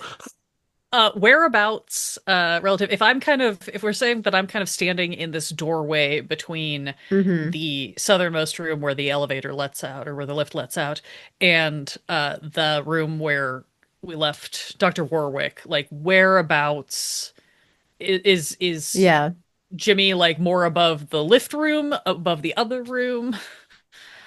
He is in the room. He is in the room with Dr. Warwick. Okay, that's where his leg is dangling. Okay, so he's still on that side of the door. Yeah. Okay. And he's pretty much in the middle, I would say. Yeah. And yeah, just tiles and dust coming down. You can hear Jimmy sort of cursing Jimmy and scrambling. swearing, Lester swearing. Yeah. Banana peels rotten on back. Fisher boat, left, right. David, are you feeling all right? Can you smell toast? Can you smell burning toast? Mr. Bourne, what is going on? Pretty well. I believe some people are having some sort of response to... I mean, admittedly, the torso flopping around by itself. I'm sorry, the what? Have you not seen? Sorry, I got a little bit distracted because Mr. O'Rourke is falling through the ceiling at the moment. Get the hell away from me, wherever the hell you are. Is there someone up there with you, Mr. O'Rourke? Yeah. Okay. Sort of. Maybe once it was someone. Ain't someone no more. I hate that. What a coincidence. So on the insides, I got it to be on the outsides, and I don't even know where the outsides is. So, Jimmy, you are now in initiative. Okay. And you go first, actually. Yeah, and I mean, I've got my gun. So is this thing like charging towards me still? Oh, yes. It's coming bang, towards bang. you. Spidery bowels coming towards you. So I'm going to do a 3 shots rapid fire. Okay. At this thing, and I'm guessing I'm in point blank range, so that would be 3 shots at normal. Yeah. Me. Okay, let me just see if I can find my combat. So you have not selected a target there. I'm out of ammo apparently. Oh, no, you're not. Is this That's ammo? Weird. Okay. One, Yeah, two, you three. just click on yeah. I don't know how much this holds. I'm going to say it holds 8. If you just click on it, it stops when it's full. Oh, does it? 8 then. I was right. Okay, I'll try again. First shot. I get failure. Miss. Second shot. Oh, success. Third shot. Right. Malfunction. Okay. Oh, it's an automatic. So roll your damage for that success. Does it not do the damage? Here it goes. Roll damage. 1 point of damage. Wow. I mean, I think that's sort of fair enough, to be perfectly honest. Okay. We're all gonna die, aren't we? I don't know. Maybe. We'll see. Okay. So, yeah, you shoot at this thing, and then your last shot is just a click. Yeah. So, let's go back to before the viscera attacks you. We'll go back into the cold room. Yeah. The torso is flopping at your feet, and then you hear two gunshots. Thomas and Lester. Obviously, Dr. Sullivan, you hear it too. I turn to Lester and say, "What do you think that was?" Sawband from ceiling with carafes of water. My thoughts entirely, and I would just ignore my brain has obviously decided just to ignore the flopping torso. It's decided that it's probably just a nervous reaction, that electrical stimulus of the nervous system or something like that. The gunshots are more perplexing and worrying. Dr. Sullivan, just keep an eye on the torso, and possibly Mr. Goodman as well. And I will draw my pistol and head towards Jimmy's leg. I think there's a little bit of a do-si-do, because I think when Dr. Sullivan hears the gunshots, there is the natural instinct to kind of move back, which puts her further into the room toward the cold room. So I think there is a little bit of a trading spots with Mr. Bourne. I don't think I'm going to go fully into the cold room, but I think at this point I do have like the clear view of, he's told me there's a flopping torso. And sure enough, there is accusatory nipples and all. And you need to roll a sanity for seeing those. Oh, this is going to go bad for y'all, it seems. So that's a fail, and it's a D6. 1. Oh, not bad. Okay. I was warned, and I saw exactly what I was warned I would see. Absolutely. And it was awful. And it was bad. Okay. So yeah, Tom, you run out past Dr. Sullivan, and yes, you see Jimmy's leg just dangling from the ceiling, and with just bits of ceiling and dust, and you hear him yelling. Lester, I assume you come also after? Clock hands backwards like roots. Yes. Indubitably. Yeah, so you come rushing in as well. So, I mean, the only thing, just looking up there, the only thing I can think to do is I will grab hold of Jimmy's leg and pull. Mm-hmm. Okay. Trash men needs to go. Running water, and he helps you pull. Okay. So yeah, disembodied leg in a minute. It's going to be mine. Yeah, your leg is going to be flopping around here pretty quick. Okay. So as you grab his leg, Jimmy. Yes. Whatever it is. The bowel tendrils start to basically come at you. They like super quickly fling at you, and they're going for your neck. Okay. And Jimmy is the sort of person who fights back. He doesn't run away. He's not a coward. He doesn't try and dodge attacks. All right. He's also an idiot, not very good at fighting. All right. So but he is absolutely full of bravado. Okay. That's a regular success for Viscera. Here we go. So you can do it.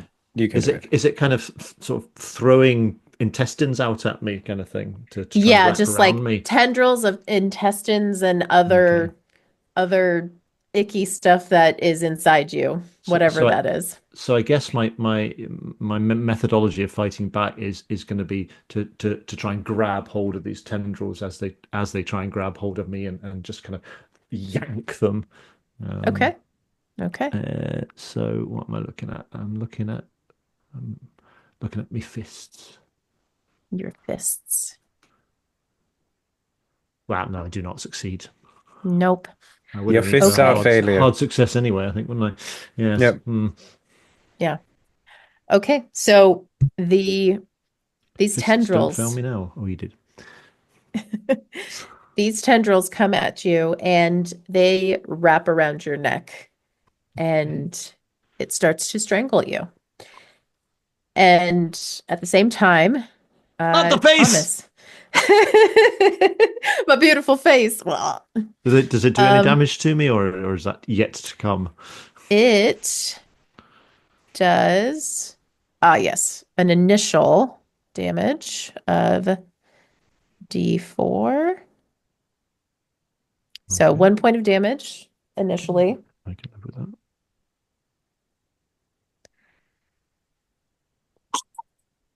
Yep. And yeah, Thomas, you grab at his leg and you start yanking. Yeah. Yeah. All right. This is not going to help my situation. At the same time, I'm saying, stop messing around and come down. Let's have you do a strength roll. Are you just trying to get his attention, or are you actually trying to pull him down? Oh no, I am trying to pull him down. Okay, then Lester would help. Like he sees the leg and he wants to pull too. Wow. I mean, he only has aphasia. Like he just speaks gobbledygook, but yeah. You could still do stuff. Yeah. Okay, then I think Tom. Tom, you will have a strength roll and you get a bonus die to that. Oh, I'll roll a d10 because I've just failed. So, oh well. I'm guessing I can just roll a 3, so 32. Yeah. So that would be a success. Yes. Okay. Jimmy, you are being strangled by this viscera, and then you feel yourself being yanked down through the ceiling. I want to hear that. What the hell are you doing? I'm being strangled. And you basically almost touch the ground, Jimmy, but the viscera stops you and you're still being strangled. So am I effectively hanging by my neck from the ceiling by viscera? Yeah, you are. And the rest of you see this. Yeah, so my arms and my arms and my one free leg are kind of spinning around and feverishly kind of trying to grab hold of something, anything. And as you bust through the ceiling and you yank on this viscera, it kind of just rains down blood and some other unusual, not quite great smelling substances from the ceiling, and they just kind of sort of drip down onto everybody.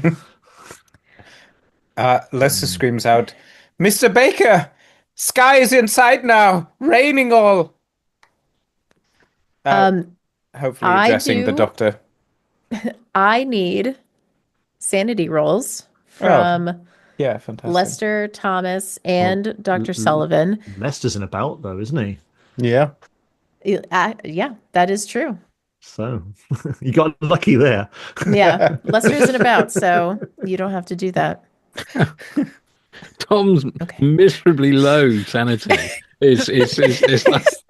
I've seen worse. Have you been to war, young man? Yeah. I've been rained with blood before. Yeah. Blood and excrement. I did fail. I assume that's another D6. D6 minus 1. Oh, wait. No, you haven't seen the torso, so it is a D6. I did see the torso. You did see this. Okay. Sorry. So, yeah, it's a D6 minus 1. Oh, right. Okay. Still 5. No. Okay. 2. So Tom, Right. Tom is doing that thing, you know, when you just can't stop doing something. So he's just pulling, he's just tugging on the leg, but he is saying, "Somebody get a knife and cut him free." Mr. Goodman, there are scalpels, and Dr. Sullivan will point to the like still scattered like medical bag that Dr. Warwick's medical bag that she never quite finished picking up from. I'm guessing he's got to have like scalpels or scissors or something similar to what I would have in mine. So just kind of generically point that way, but is also keeping an eye on this torso situation. I think I'm gonna go try to slam the door so the torso doesn't follow us. I'm sorry, I can't possibly grab the scalpel. I'm busy pulling on his leg. Feathers from Icarus I will get. Flying bananas peel well beyond expiration date. Okay. I think it's safe to say I've dropped both the flashlight and the gun by this stage. Yeah. They have fallen through the ceiling as well. We'll bring the rest of you into initiative then. So, Tom, are you just pulling on his leg or are you doing something else? If I've pulled him down far enough, I will attempt to grab grab the slimy thing around his neck and try and. So I've got him by the leg and by the neck, and I'm just sort of. He may not have failed his sanity check, but this is not a common situation. Okay. In that case, I need you to make a strength or a dex, and I'm looking for a hard success here, please. You can do it. You're a British I cannot. British It's soldier. a regular. It would be 13 points of luck, which I will spend. Ooh, Okay. Oh, nice. Because I have 50 points of luck. Excellent. Okay. So yeah, you're able to grab this slimy, disgusting viscera, and you're able to kind of jimmy it, no pun intended, off of Jimmy's neck. And wow. Jimmy, you are now free of the viscera, and the tendrils that were around your neck, they kind of like spring back into the ceiling, and that's where the main mass of the viscera still remains. I was going to try and. It reminds me of trying to loose Corporal Morris off the barbed wire. So when that happens, do I just sort of collapse? Does my weight kind of collapse down and land in a heap on the floor, possibly on top of Tom and Lester? I mean, Tom is holding onto your leg still, so you probably fall back onto the floor while Tom is holding onto you. Yes, and you are definitely covered in some disgusting, terrible stuff. You see that? You see that? Whoops-a-daisy. Dr. Sullivan, you are next in initiative. So this mass of viscera is still in the ceiling in the hole and leering at you if it possibly could do that. I'm sure the boys have that covered. I'm gonna run over to the cold room and slam the door so that the torso doesn't come up behind us. Okay. You can easily do that. You are unobstructed to do that. And the torso has been flopping at this point towards the door, and you slammed the door shut in its where its face would be if it had one. I'm hoping that the lack of, phalanges will make it difficult for it to open the door, and we can deal with that when we're done with the thing in the ceiling. You just don't hear forget the nipples, though. Flopping Don't noises. Forget the nipples. They're pretty accusatory. So these are the angriest flopping noises I've ever heard. What's going on in the ceiling? How would you assess the emotional stability of the when you've been a creature in doctor the as ceiling? long as I have, you learn to identify emotions through all sorts of noises. What is that thing? I'm sure you have excellent bedside manner. You got bits from the inside that's on the outside, and it's alive. I don't know how. I don't. Yes, Where's my most gun? body parts are alive. What do you mean the insides are out? Oh God. Oh God, sanity roll. Lester, it is your turn. Yes, so if that wasn't clear, he is actually looking for the feathers, so the scalpel, Hmm. um, in order to do some sort of damage. Um, Yeah. but given that he is technically mentally like sound for himself, it just for others it's difficult. He is also looking for flammable material because he does remember that earlier phrase about fire cleansers that he overheard. Hmm. So if there's like turpentine, if there's isopropanol, ethanol, or some sort Yeah. of alcohol. Um, Um, since Dr. Sullivan was doing just that earlier, I think she had probably put a couple of choice chemicals, uh, pulled them down from the shelves. So they're easily available, and they have handy little symbols like fire and this is caustic, it's oh dear. environmental. It has some of OSHA, those OSHA. symbols. What is that? You Um, know, not quite OSHA yet, but uh, yeah, you know what? I think he's still kind of a bit recluse, and the situation doesn't help. So he's got to take a sip of things to just taste if it would burn, in a sense, to double check. Mm, Um, but Tasty yeah, then, sulfuric you're acid. gonna sip it. well, you know, if it's like something like alcohol or like cleaning alcohol or something, he definitely would take a Okay. sip, just All because he right. thinks it says alcohol, so it's gonna be alcohol. Okay. But yeah, just a small sip. It just to kind of calm him down and loosen his speech. Um, but then yeah, he'll get the scalpels and he will gather flammable material to. Okay. I think he's not really sure what to do, but like I think he's trying to put together like a Molotov or like looking at the doctor to kind of give him guidance once he's holding all the stuff in his hand. Um, Okay. I'll say that your turn is gathering that yeah, stuff, and exactly. yeah, I think you come back and you just kind of have armfuls of scalpels and bottles of flammable liquid. And we're back to Jimmy. Yeah, Jimmy is scrabbling around to find his gun, um, and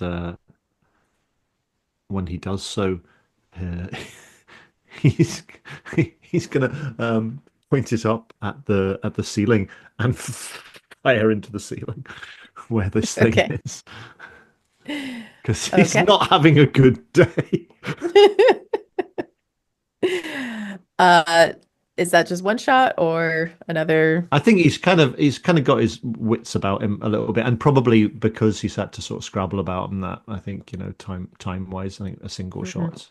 Um, he realizes that he was shooting wild the last time, and he needs to kind of take a Yeah. moment to compose himself. So just a single shot, I think. So I don't know if I'm close enough for it to be a point blank or. Uh, yeah, I'd say close enough. It's big enough. It's looming from the ceiling. So I am not sure how to do a bonus die on this, but um, I think you well, can single shot. right Oh, click hang on, base. on, well, yeah. I don't know how to from here. Right, so that's just a standard roll, but I'll roll a d10. Okay.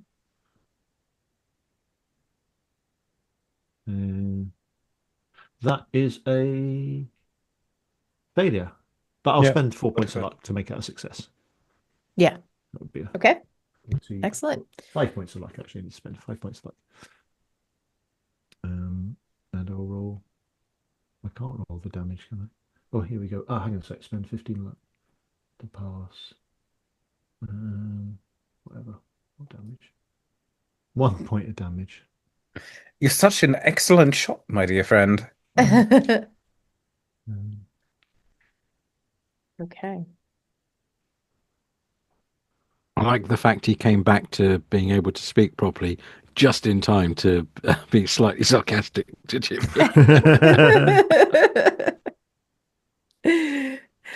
And yes, Jimmy, I'll we can say that your bout is over at this point whenever your turn Lester. comes up. Yes, thank you. Lester, sorry, not Jimmy. Okay. Yeah. So Tom, you can go next, and then the Viscera will go. That's bizarre. It's just when I was shooting there. You're muted. I like the fact it tells you you're muted. That's good. Yeah. I will he sort of stares for a moment at the thing and then decides to shoot it because Okay. he's a soldier. Yeah. So, combat. For some reason, I am now Officer Bill Pikarski. Yeah, I think I don't know what happened there. that's from my other game. Why is it out of ammo? What? Oh yeah, you need to load it up. I needed to load it up. A little Okay. kind of cogwheel thing by the edit button. Mm. Okay. Where's she?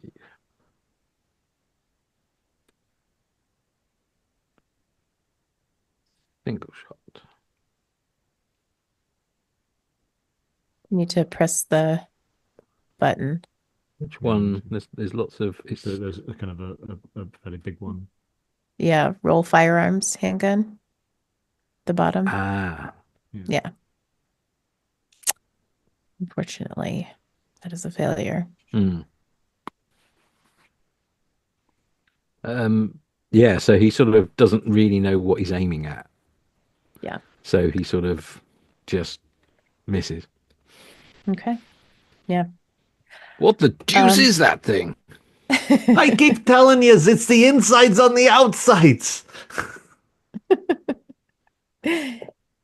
All right.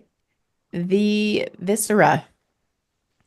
Tom, since you were the last one to shoot at it, it's going to sort of shoot its tendrils at you. Sort of like whip-like tendrils coming at you. And let's see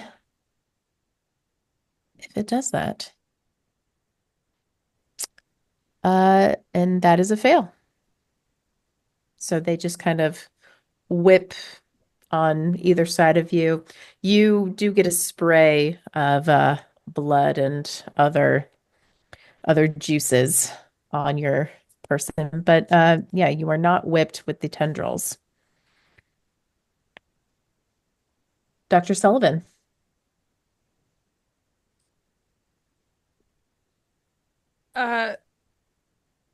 Would it be reasonable to assume that I might have matches on me as part of my kit? I would say so. Most people smoked at this point anyway, especially doctors. So, Gotta steady those nerves somehow. absolutely. Keep the lungs clear. Yeah. Yeah. I think then seeing that Lester has sort of had some of the same thought process I did and grabbed some of these bottles and some of these scalpels, I think I'm going to run over to wherever he is and grab I think a bottle of formaldehyde and bottle of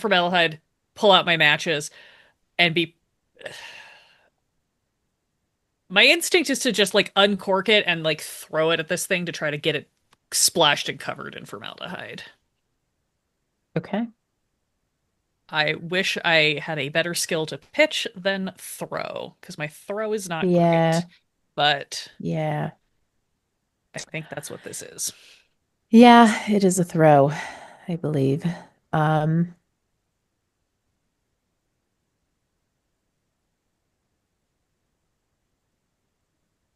Yeah, that's not gonna not do it. quite. Not quite. Um, you do throw it, uh, and yeah, it kind of, how would this go? You probably throw it at, because you're throwing it at the ceiling.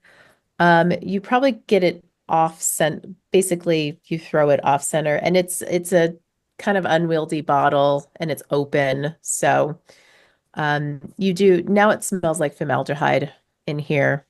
It kind of, um, it's kind of everywhere now. I think it just splashes everywhere. So maybe some of it has landed on the viscera as well. However, you do know that like if you were to light a match and just kind of throw it at it now, it's a pretty Other flammable situation things in general. may catch. Yeah. Yeah. Yeah. All right. Lester.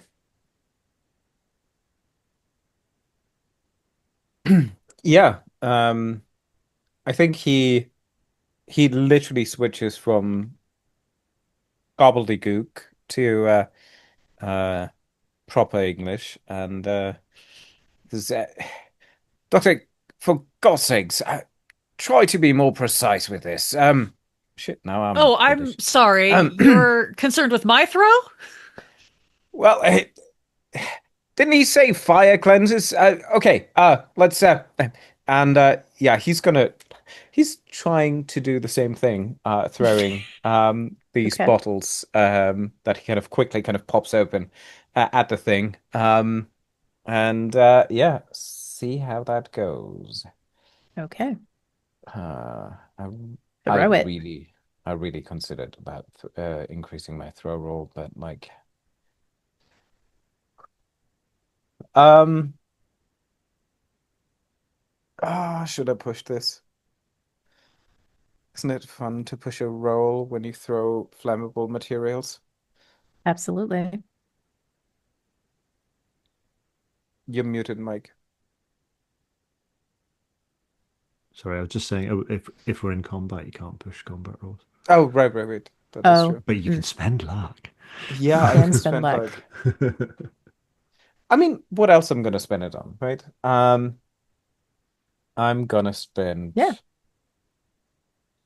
31 points of luck. Yeah. Hmm. You're gonna Yeah, spend why it? not? Yeah, I'm gonna spend Okay. it. Well, Just to prove a point here too. He doesn't okay. want to seem like that he makes big speeches and then doesn't deliver. So Okay. So you're able to throw this flammable liquid, whatever it is, kind of through a hole in the ceiling, and you know, it gets on the viscera, which is kind of half in, half out of the ceiling at this point. And it gets doused in this flammable liquid, and you see it sort of undulate, and it really doesn't like this. yeah, I think at the same time, like whatever I've left, I kind of put down close to everyone's reach so they can try to throw it, but then I will just light a cigarette and Okay. Smoke it. prepare. Yeah, well, and smoke and just just smoke. Sit back and watch. My job's done. My job's done. So you guys do the rest. Everybody Right? just Okay. lights up to see what happens next. Okay. Jimmy. I think, yeah, have seen that, I'm just going to grab the cigarette off of Lester, and I'm going Oi! to throw it. Throw it at the thing in the ceiling that's now covered in flammable liquid. Okay. So Throw, please. Well, I did put points in my throw. Oh, come on. Just rub it in, won't you? But that doesn't necessarily mean I'm going to succeed at my throw roll. Oh! He just like Wow. flicks it. And it's beautiful. Arcs and it's this As a beautiful cucumber, Jimmy O'Rourke. You want a job doing some probably Even as it's arcing through the air, you just hear, "Oh, well played." Even Dr. Sullivan looks like mildly impressed. Okay. Not just a pretty face, you know? Yes, the cigarette hits the viscera. It just explodes into flame and it drops from the ceiling. It's no longer holding on to anything. So it drops, it kind of splashes some flammable stuff. I won't make you roll to avoid the flammable stuff, but yeah, now it's kind of on the ground. I'm not It's good sure how eating much. in that. Yeah, I'm not sure how much damage this does. If anybody Burn knows damage. what, Oh, there's rules for that. Yeah, there's rules I'm for sure there that. is. Let me pull up the weapons. It is. I mean, I'm happy to do like a Yeah, I mean, if it like could D continue, D10 or something. I can continue. It seems like a D10. Being caught on fire with flammable liquids, Yeah. that's probably pretty. So a burning torch is a D6. If you Has it got- consider flammable liquids like Molotov, you get into a D10 range. Yeah, 2d6, That's 2d6 plus burn for a Molotov cocktail. Yep. And then burn. Okay. Burn. I think it takes minimum damage on the first round, and then if it's on fire, Yes. it doubles Yeah. each Every- round that it yeah. remains on fire. Okay. Target must make a luck roll to avoid catching on fire. Well, Well, yeah, it's doused. And the viscera doesn't have luck. So so it just keeps burning until it Yeah. gets put Okay. out. 2d6 was the 2d6 for the initial, and then Yep. 2 Yeah. points, then 4 points, then well, 6 points. nice. Right. It is on fire, but it is still moving around. And you not can much hear longer. Oh, good, that's improved things. I'm gonna hit it. Pick up a chair and start hitting it with the chair. we're still in initiative. So Tom, I'll shoot it because I've got a gun in my hand, and okay, why not? do it.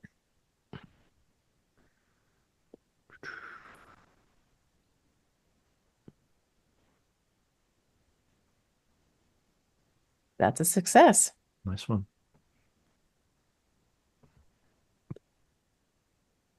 4 points. 4 points. Okay. Yeah, you shoot it. It looks like it is in pain. It is still on fire. You guys haven't put it out. And it's starting to crisp around the edges of the heart, the lungs, and some of the viscera. And then you kind of hear a high-pitched scream coming from it after the bullets, like it's releasing air. It's yeah, I'm guessing the room is kind of filling up with smoke and stuff as well. that is true. Yes, it is also filling up with some smoke. It's getting up into the ceiling. You've kind of vented the ceiling actually, so maybe it's not as bad as it could be. It smells And like then- public school dinners. Lots of offal. Smells like Okay. my grandma's stew. She used to make Irish stew. It smelled terrible. Tasted good though. You don't want to ask too many Okay. questions about what she put in it and what kind of meat it was. You know what I'm saying?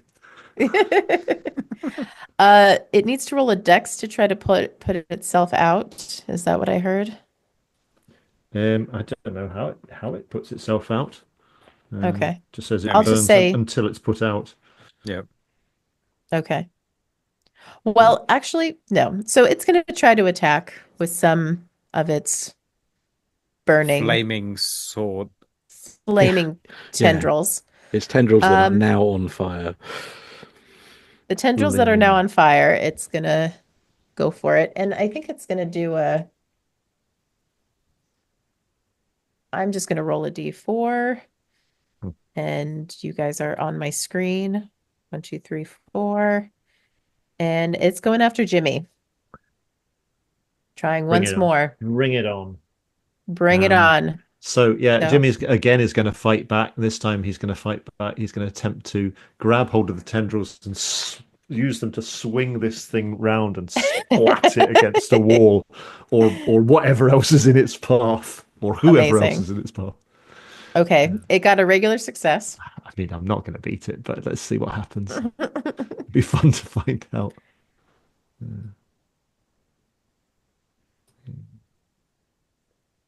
No, Nope.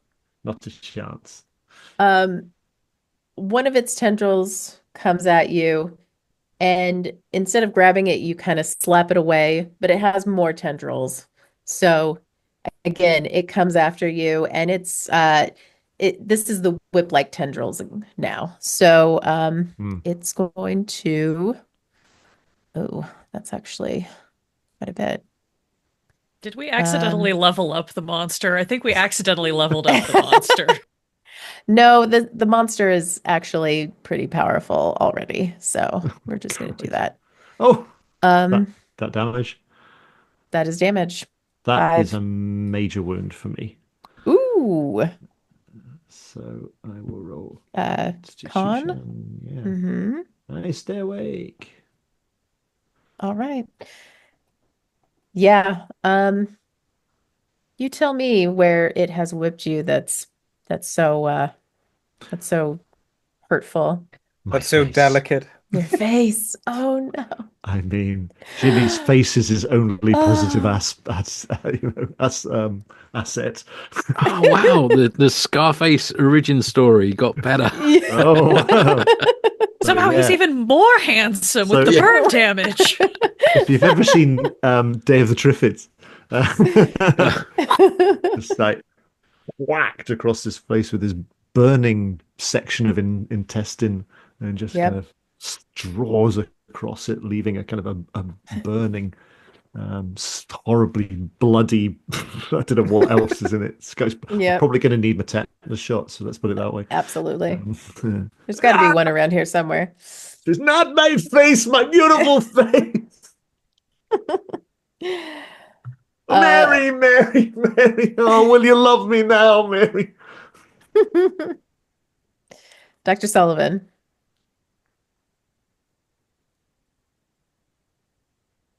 I feel like I should not try to administer any sort of medical help until we have gotten ourselves out of this immediate fight. So I think... I did put down the bottles of flammable liquid. Yeah. Close by. I mean, but it is already on fire, and I don't know if adding more fuel to the fire will actually help in this instance, or if it would be better to GTFO. You would do another, like if you added more fuel, it would do another, I would have to roll the initial flaming again. So you would do more damage. If you hit Jimmy by accident, don't worry, he's fine. Well, there's also that.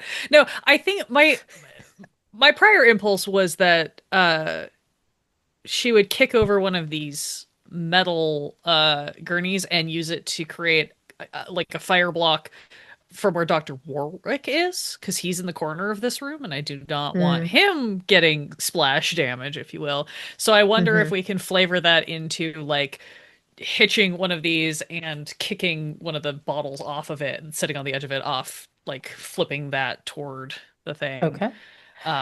Like, that would be a luck roll, I would say. If sure. if the bottle breaks in I'll- the general direction of the viscera. Honestly, my luck is better than any of my combat skills, so I'm willing to take Okay. it. That's a success. All right. So the bottle of something, you tip this table over, it tips over towards the viscera, and it breaks and it splashes it again. Right. Yeah. And that, unless I roll really terribly here. Yeah. It bursts into flame, and you see the viscera start to sort of implode on itself. And you hear kind of a high-pitched scream, still that high-pitched screaming, and it's smoking and it's charring, and yeah, smells like maybe nostalgic for some of you, but for others who are not used to the smell of burning viscera and formaldehyde, it's pretty horrendous. But yeah, it kind of just disintegrates into a gooey mess, and it's no longer viscera-like. Good job, Doctor. Well done. Oh, Lawrence, what did you do?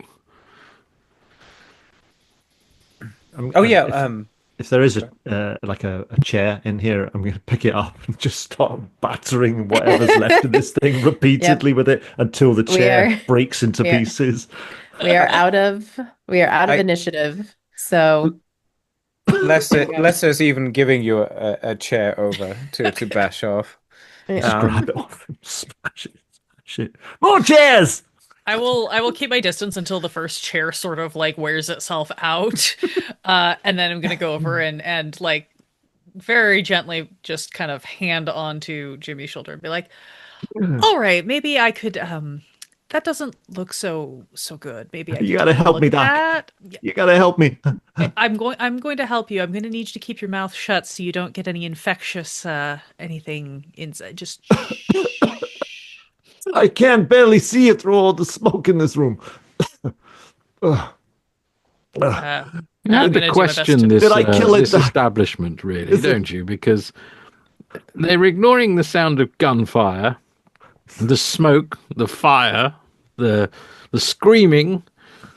The screaming and the smells of smoke, I think, are fairly standard from, well, screaming from the morgue, maybe not, but depending on what's going on upstairs, there could be any number of things happening that are a distraction. I'm not saying that's ideal. I'm just saying this hospital isn't necessarily known for being a calm and quiet environment. I see.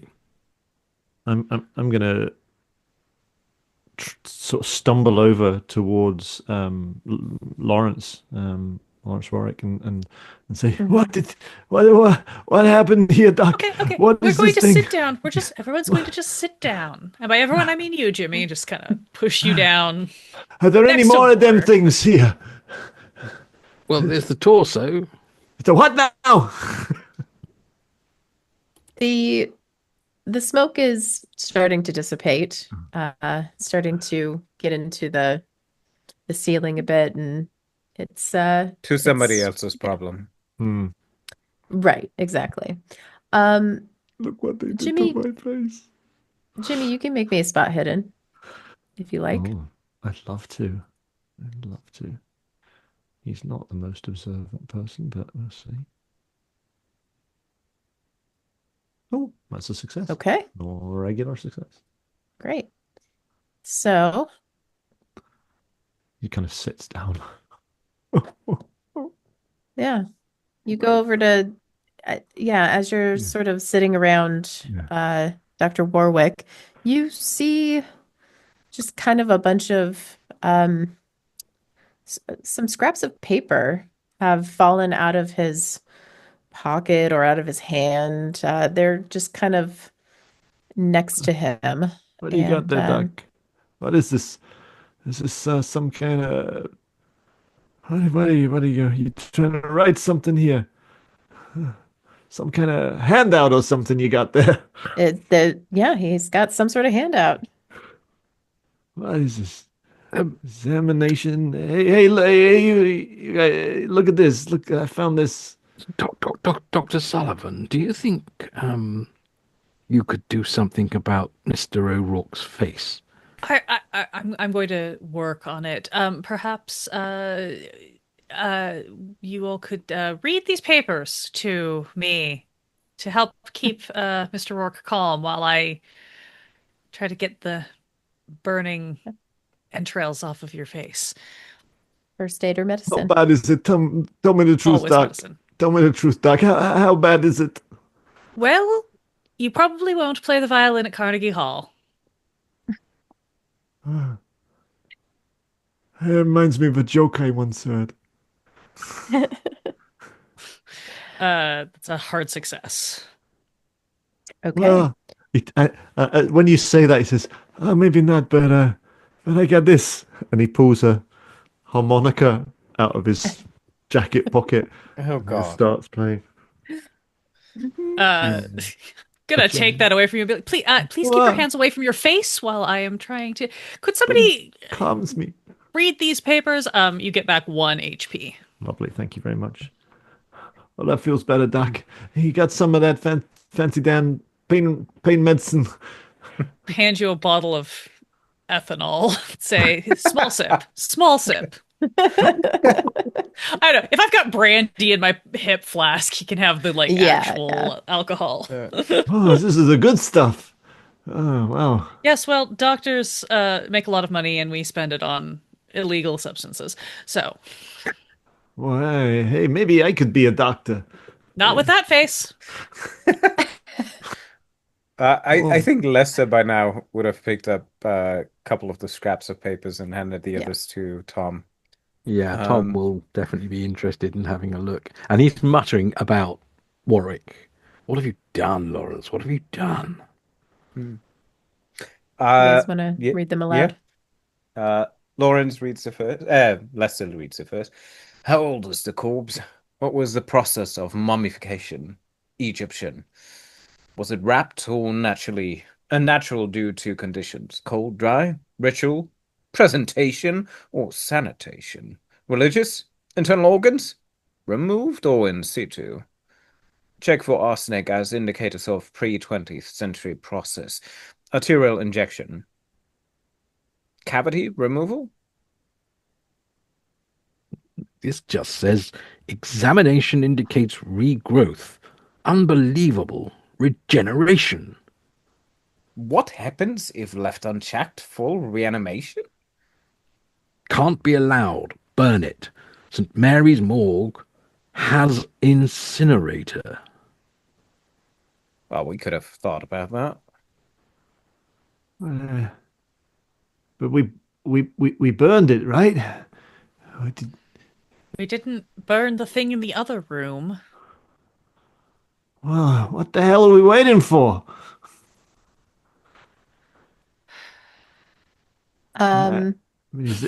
Is there any more? You said what a torso? What's that? Is that your chest and that?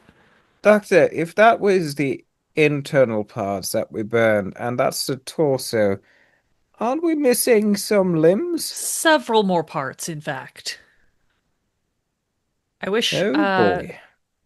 I wish Lawrence had left us a better indication of how many parts he had. If it was intact, whatever it is, when he received it, I'm gonna just kind of shooting some dirty glances over at the presumably still unconscious Dr. Warwick.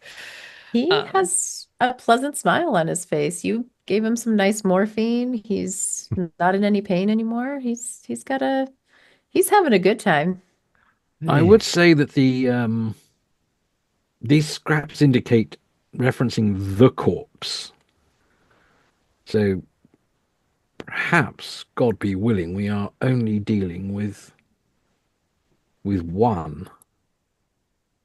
But if there is like legs and arms and head, Was it wrapped? Or I yeah. I didn't spend a particularly long time looking at the thing in the other room, but it didn't appear to have wrappings on it at the time. I would say the things missing would be the head, The both limbs. arms, and both legs. I wonder if Lawrence disassembled it for transport to get it over here, trying to be a little less conspicuous than carrying an entire dead body in, given that he's not Um, supposed to be here. I might not have made this abundantly clear when you first entered the room, but there is a bone saw and hmm, other instruments that were on the table next to Lawrence. Yeah. yeah. Jimmy idly picks up a bone saw. He says, Everything's on the floor now because we've yeah, had this yeah, massive fight, but yeah. yes, yeah. Well, you can sure do a lot of damage with one of these.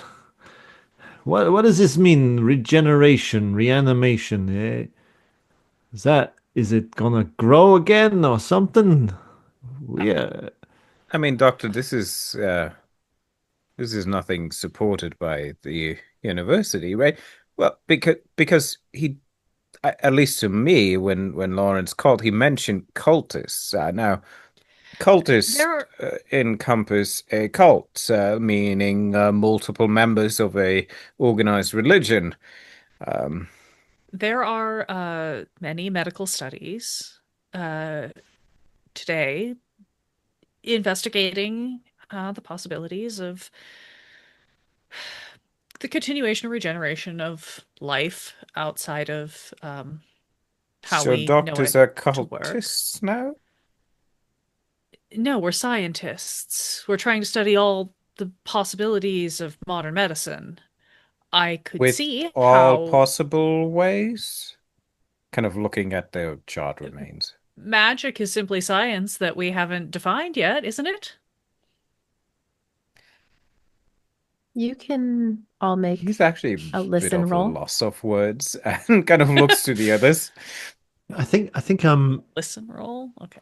I You think can all make Jimmy listen rolls. is has kind of decided that there's been enough chit chat, and he goes and picks up a couple of these bottles of flammables and sticks one in his pocket, and then starts heading towards where they said the torso, the other bit was. Okay. Uh, I think actually seeing if I see Jimmy doing this, Oh, you will, yeah. um, he will actually kind of help prepare, gather more supplies as well, kind of maybe even Hmm. a blanket or um yeah, to kind of cover over the torso so that when we douse it, or even douse a blanket before, throw it over the torso and then light it ablaze. Yeah. I think he So has I that was much. successful in my listen roll. Yeah. Mm. Okay. I'll spend So, 2 points of luck to succeed, Menace now.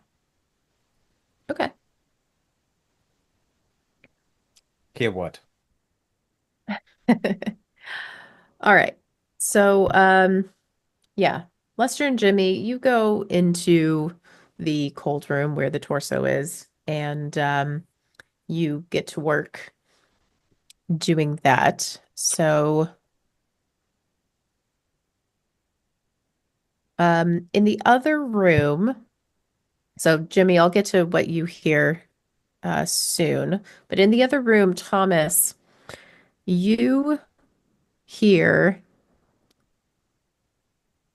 you hear a voice that isn't Lester or Jimmy or Helena. It's sort of it's muffled like it's coming from another room, and it's kind of panicked.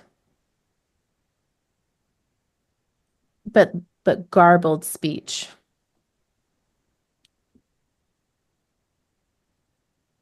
A little bit Can you- like what Lester was doing earlier when he had the aphasia, but more garbled and a little muted because it's not in this room. Dr. Sullivan, can you hear that? Now that he points it out, you can also hear it. It seems we may not be as alone as we hoped. I will take the opportunity to reload my pistol, Okay. and then tell the others what I'm going to do. I can hear a voice. I'm going to investigate, and then head towards, obviously, the sound. Yeah. I'm You gonna hear follow. it to the west. The answer you hear coming back is, "Okay, Lester, light her up." Yeah. You hear a You zipper guys don't kind have of to roll opening. for it. Yeah, you It's hear a just zipper opening, and then exchange of cigarettes, and both of us like cool guys smoking and seeing things burn up. Yeah. It catches on fire. It flops around even more angrily than previous.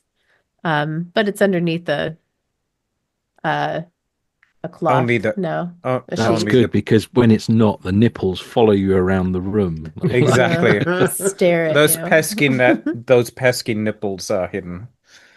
Yeah. And yeah, you watch it burn like cool guys standing there. Again, you Not so hear accusatory now, huh?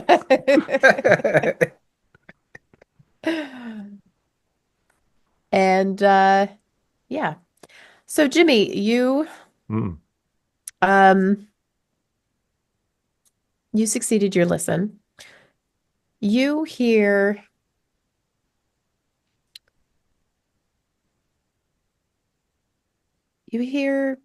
footsteps. But Tom had just come and told you that he was going to go, but it's not enough time for him to have gone yet. So you hear other footsteps outside of this room, probably in the hallway. Hey, Lester. Someone's out What? there. Footsteps. You hear that? You mean someone or some part? I don't know. Something or someone's walking about out there. He pulls out his revolver and kind of looks at you. Let's leg it. Yeah, let's go see what's what. You know where the incinerator is in this place, anyway? Maybe we could bag him and throw him You in. know what? How bad can toes be, eh? Hey, I ain't seen my grandma's toenails. Oh, hey, ho! Was there any need for Ooh, that? I mean, god damn, you gotta file him down with a rawl, you know. She had me when I was a kid. She I had to take a chisel to him to cut him. You know? All the time she'd be squawking and screaming and saying, "Ah, Jimmy, you ain't doing it right. You gotta do it. Yeah, what I tell you, Jimmy." Lester is looking through the cupboards to God, I find love like my more. grandma. Lester's looking through the God cupboards to bless find her. more like blankets or something to kind of Yeah. capture a There's leg. plenty of white sheets Yeah. that they use to cover the bodies. So you guys are doing that. Jimmy's talking about his grandma's toenails. I guess we're gonna And have to come out and go round through the room we were in, and Yeah. then out. yes, exactly. There's no door to the hallway from the cold room. In the meantime, Tom, you have gone to the door to investigate. Dr. Sullivan, what are you doing? Are you going to stay in this room? I'm gonna follow Tom. Okay. Buddy system. Also, I think I'm going to make the presumption that I more or less know where the incinerator is, and I would like to go Yes. check and A, see if it is in working order, and B, see if Lawrence got anything, if it looks like Lawrence was getting anything into it already. Because it Okay. looks like I'm starting to make the assumption that maybe he was taking this thing into pieces in order to Hmm. feed it into the incinerator. I want to see if he got any of them in. Sure. Yes. So you would know that the incinerator is the room on the bottom left-hand side on the Southwest map, quarter. the southwest corner. Exactly. Great. Um, and so, yeah, you know that it is, you would also know that it's electric. So the lights Okay. are on.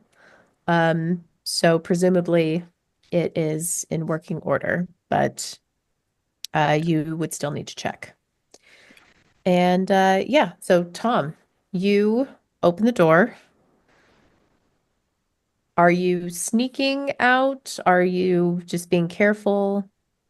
So I'm What is walking out carefully. I'm not sneaking, Mhm. but I'm walking out carefully. I'm not rushing in. And I'm just Okay. going to go in the direction of where I think. So the door I leave the main room will be the one that seems to be leading towards where the sound is, the voice is coming from. Mhm. So that's the direction I would take. Yeah. So now that you hear it, and now that you're in the hallway, you can hear the voice a little bit more clearly. It is in the room directly across from you. Um, the door is on the other side, basically opposite where the incinerator is. Um, and it looks like that is a sort of an office area. Does it have any windows on the internal walls? Yes. No, it does not. Does it have a glass panel in the door? Yes, it does. Then I shall cautiously look through the glass panel and see Okay. if I can see anything. Indeed, you can. Uh, on one of the desks, you see a head. It is laying on its side on the desk. You couldn't even guess how it got there. And it looks like there's also a phone on the desk, and the receiver has been taken off of the phone, and it's right by the mouth of the head. And you can hear the garbled language even more clearly now. Help, help, help, like Wookiee noises and just kind of saying help. I'm presuming I'm going to make a sanity roll now. Yes, you are. So you Yes, you are. this is a D4 or sorry. Sand roll first and then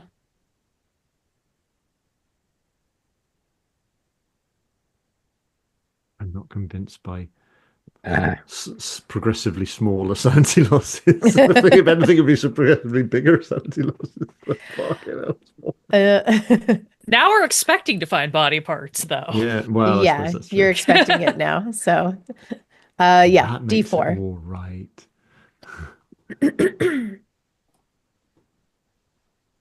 The unflappable Tom Bourne It's been Mhm. flapped. has been flapped. Has been flapped.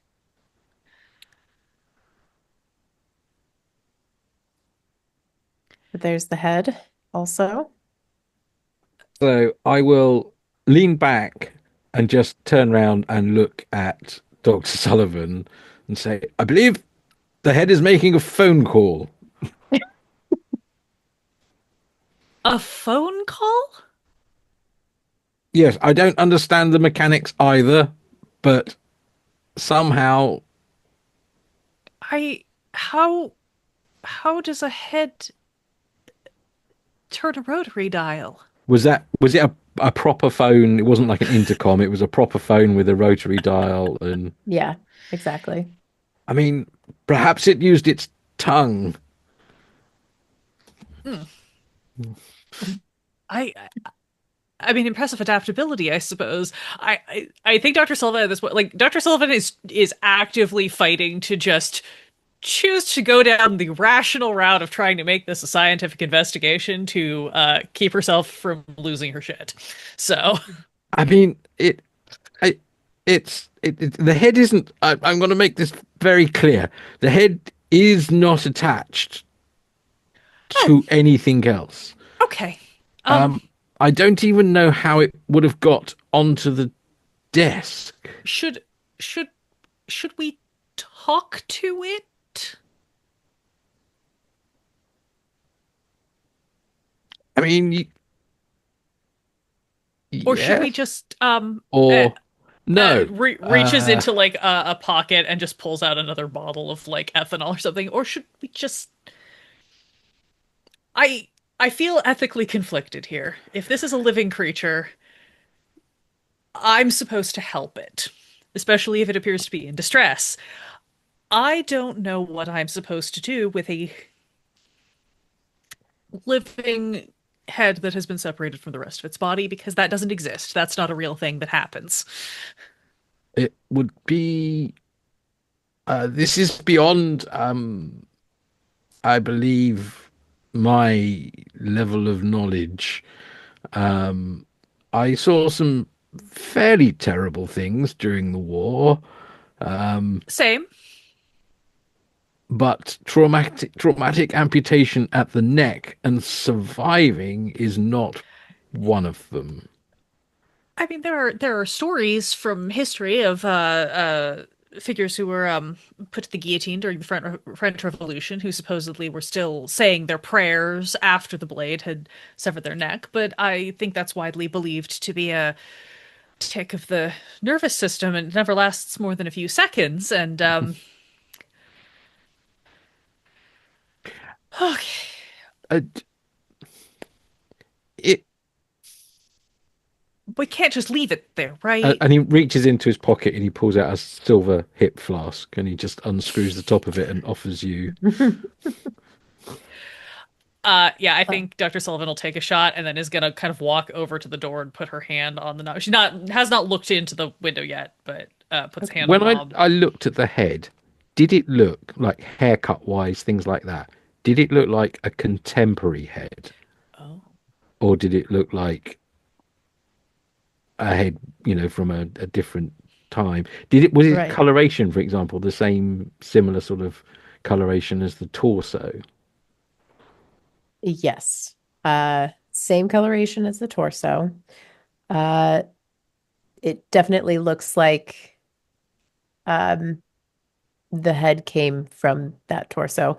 As far as yeah, it was clean. It is clean shaven, and the haircut is contemporary. It looks like any guy on the street. Before you go in, we go in, Dr. Sullivan. Um, the body parts that were described in those scraps of paper, they appear to have been, from the descriptions, quite old. Um, If I mean, if I recall. there was certainly at least one reference to mummification, which is obviously an ancient burial technique, but also occurs in natural ways, both accidentally and intentionally, up Well, to. it did question, didn't it? How old is the I don't. corpse to begin with? Yeah, we're definitely missing some information that I would really love to have, Lawrence. Well, perhaps we should question the casualty in the other room. We should be cautious in case there are any other, like with any casualty, we need to keep ourselves safe first. We should be aware. It is speaking English. Oh, well, that's convenient at least. I not particularly skilled in any other living languages. Although, Slightly more coherently than Mr. Goodman was earlier. oh, So, I fully respect if you want to just stay here and cover me, but I do feel sort of ethically obligated to see what's going on. no, madam, I cannot, nor shall I, remain outside. Well, that's very kind Shall of we? you. Do let's. I will pop the door open and just kind of like And he deep does. breath, kind of. Tug his blood and ether splattered waistcoat and jacket, shoot his cuffs, Mm-hmm. check his pistol, Okay. and open the door. Yeah. All right. Hello. Oh, hi there. Hello. No. We're going to check back in with Lester and Jimmy, who, after discussing Jimmy's grandmother's toenails at length, Well, and the Which is the possibility real of horror. reducing I the think we length. can all agree. I think so. I think so. You That was my job every second Thursday in the month. Oh God, Jimmy, Cut just your stop. grandmother's toenails, Just Jimmy. stop, Jimmy. Jimmy, I had enough. I've seen a lot today, but like telling you about your grandmother is kind of putting kind of a crown jewel on everything. Nobody messes with Grandma O'Rourke, you know. God bless her soul. Where'd the others go? I may she thought rest they in were peace. just outside. Are you following the footstep noise that you heard earlier? Yes. Yeah. Okay. I'm So I pretty guess going sure. out that westerly door out of the room Yes. that's got no ceiling and it's covered in blood and shit And and viscera and entrails. gore. Yep. So you go out the door. You do hear Thomas and Dr. Sullivan down the hall, but you also hear around the corner now. Basically, if you're going out that door to your right, you hear some footsteps. I've got a sheet I'm ready to kind of Okay. throw over whatever. Yeah. No, actually, I guess if you have the sheet, I have the gun. Okay, yeah. Just Okay. to be double sure. Yeah. Great. So we bag it and then we incinerate it. Whatever it is. If it's That's just the game. a foot hopping along by itself. Jeez, I can't believe I'm saying this. But what Listen, a night. Jimmy, if I would have heard you saying this about any other week of the day of the week, I would have declared you mentally insane. But tonight, you get a free pass. Well, that's awful kind of you, Lester. You're very, very, very big of you. Let's just do this thing and get the hell out of here. I never want to see this place again in my life. And I guess Neither do I. shall we, on three, what do you reckon? 1, 2, and he opens. And we'll jump out and prepare to hurl the sheet over whatever it was that is out there. Okay. Yes. So you round the corner with your sheet, and you see two disembodied legs. Of course we do. Yeah, of course. And they are, when you popped out, they were walking away, but they were walking as if they were still attached to a human.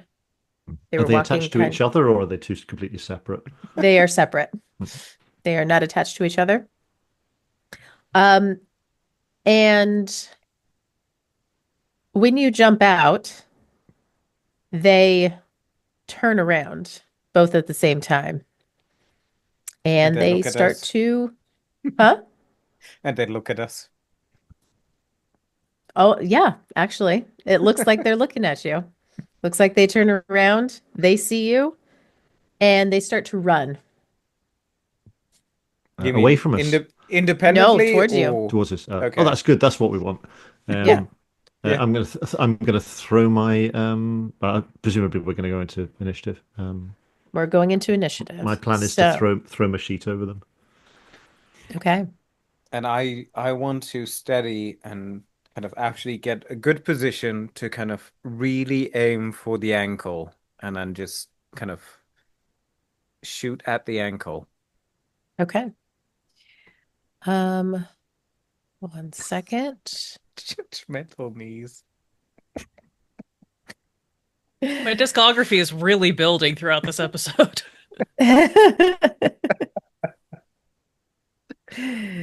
So,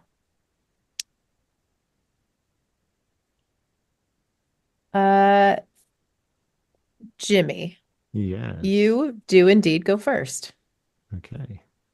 So, let's have you do you can do a dex, Okay. or I guess dex or melee. Oh, I'm much better at being dexing than melee. Yeah. And I'm gonna roll for its dodge to see Okay. if it can dodge from you. Okay. Jimmy, Oh, you no. said you're good at brawler, right? Eh? I heard you saying you took down O'Brien back in what was it, 21, 22? So shut your face. I'm trying to concentrate here. You'll feel some of that. You want a knuckle sandwich, Goodman? So the legs failed too. Okay. It's just Yeah, I think so. I think I hurl the sheet and it just kind of the legs. I don't know. Maybe they separate or something, and the sheet flies past them, and then they come back together again. We'll say that they're you still fail running to as fight if they're attached, but independent they separate. feat. We just want to highlight that section. You fight to fail. Hey, it's 4 feet against 2 here. We got the upper hand. And we also got the upper feet. So since they separated, they are going to each attack one of you.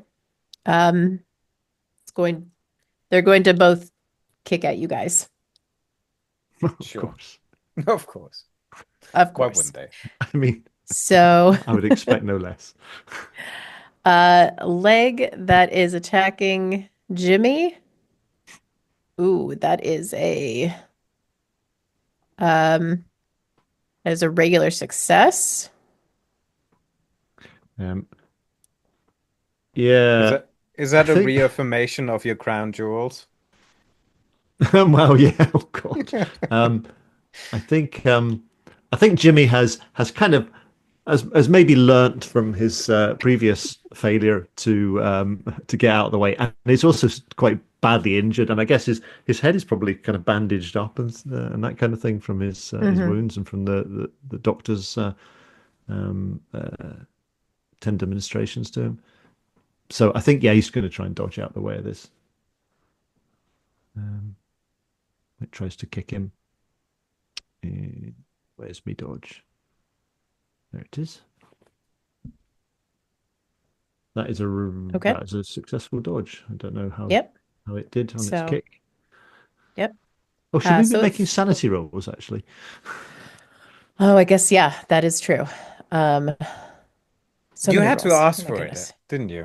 I don't play this game not to make sanity rolls. That is true. True. That is a fair. Yes. So, sand rolls, please. Look at that. Both of us Precipice. are relatively excellent. okay with it. Yeah. Legs. So, Legs. the leg that attacks Lester, That is actually a fail. He does, however, want to fight back. Mm. He has his weapon ready, but like, if that leg is that close, and like, I mean, the physics now fail to describe to me how it attacks me, but because of angular momentum and everything. But I Mm-hmm. think what he wants to do is, if it kicks at him, if that's even possible, he wants to grab it and then like Hulk smash, like left, right, left, right, left, right, Okay. um, if possible. Let's see. Give it a try. I'm gonna do a fight back. Oof, it's a regular success. Yeah. I mean, it failed its roll, so Okay. yeah. That was Gosh, you're good at actually, fighting. yeah, I Yeah. know, right? Imagine that. Um, So yeah, you Hulk one smash point of the leg and 1 point of damage. 1 point of damage. Excellent. I splinter one of his toenails. Mm-hmm. That's what Jimmy's mom, grandma. Oh, That's don't that's don't how bring she my would have ma done into it. this. Oh, her feet were worse, I and he mean, kind of I like tell you, smacks my her back. grandma was an angel compared to my ma. Oh My God. grandma, oh, she could kill a 20-stone man with her bare hands. No, Yeah, he does one sweep and but then kind of throws the leg away, like just out of bounds. Okay. Um, we're gonna leave you guys there for a second. We're gonna go back to Thomas and Dr. Sullivan with going into the office and interacting with the head. So you get into the office, I'm the gonna make my head, sanity roll because it's the first time I'm seeing it. yes, that is true. Success. And yeah, you're fine. It is, like I said, lying on its cheek and it's babbling into the phone. And now that you're in the room, you can hear that there is somebody on the other line of the phone.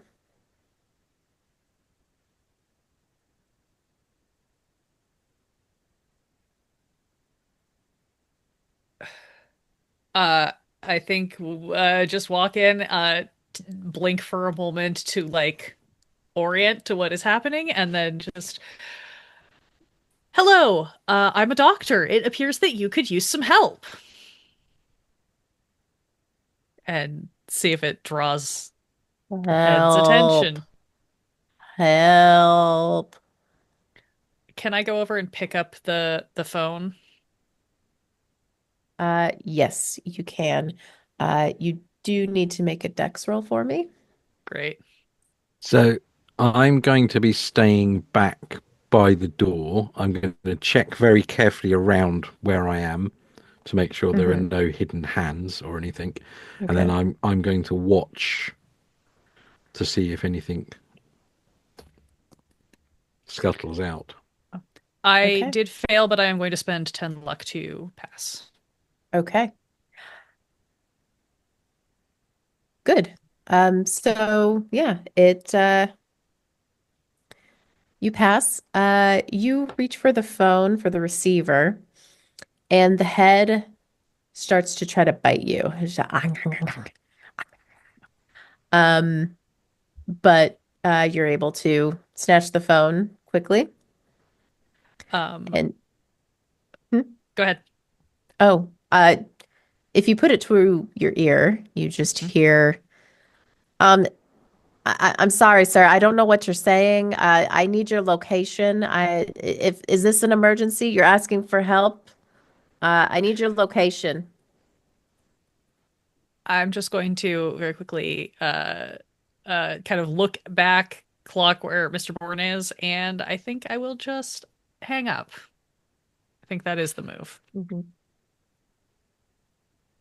Yeah, you hang up, Uh, and Yeah, Tom, you don't have anything coming out of nowhere to you. Going to sternly look at this head and just give him my best doctoral. Um, now, I said I was a doctor, and I'm here to help. None of that, as he's trying to bite at me. It continues. Oh, all right. Mr. Bourne, forgive me. My jacket is otherwise occupied with Dr. Warwick. Could I borrow yours? Of course. And very fastidiously, he removes his jacket, brushes off the arms and shoulders, folds it neatly over his arm, and then offers it. I'm terribly sorry about this. She will take it, and I'm going to like toss it over the head and basically kind of like sack Mhm. the head into the jacket. Oh, just 1 second before you do that. And he reaches into the pocket and he pulls out a small object, about the size of a pea or a bean. And then he puts that in his waistcoat pocket. Sees, nods, acknowledges.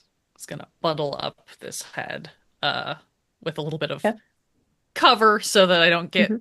bitten in the process. Help. Help. Uh, Help. to the incinerator? Yes, that would seem to be.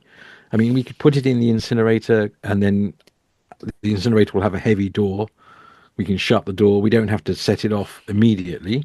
Yes, I certain levels of ethical conflict here that I feel like I should be probably studying this for its contributions to science. At the same time, everything in this building tonight has tried to kill us, so I think this might count as the needs of the many outweighing the needs of the few.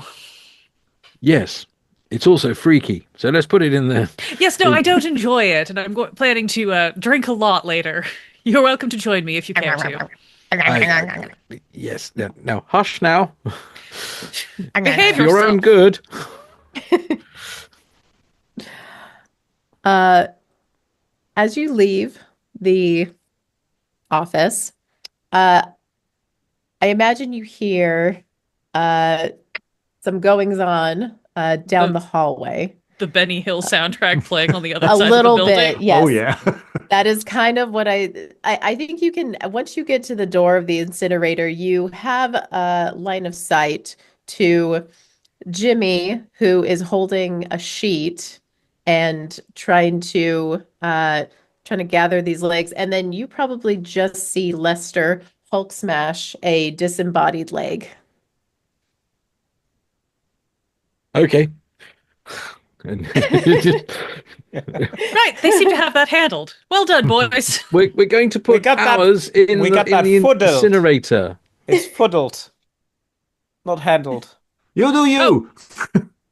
Understood. Have you seen the hands yet? We've got the head. I ain't seen the hands. No, I'm busy with this leg. Do you Well, want to see, watch do your you want to pockets see the then. head? No. Well, maybe Okay. later. No. Okay. So you guys go into the incinerator room. Jimmy, you are up in Oh, right. the Okay. turn order. Yeah, I'm going to try a fighting maneuver, combat maneuver, and I'm going to try and grapple this leg and get a good hold of it so that I can just kind of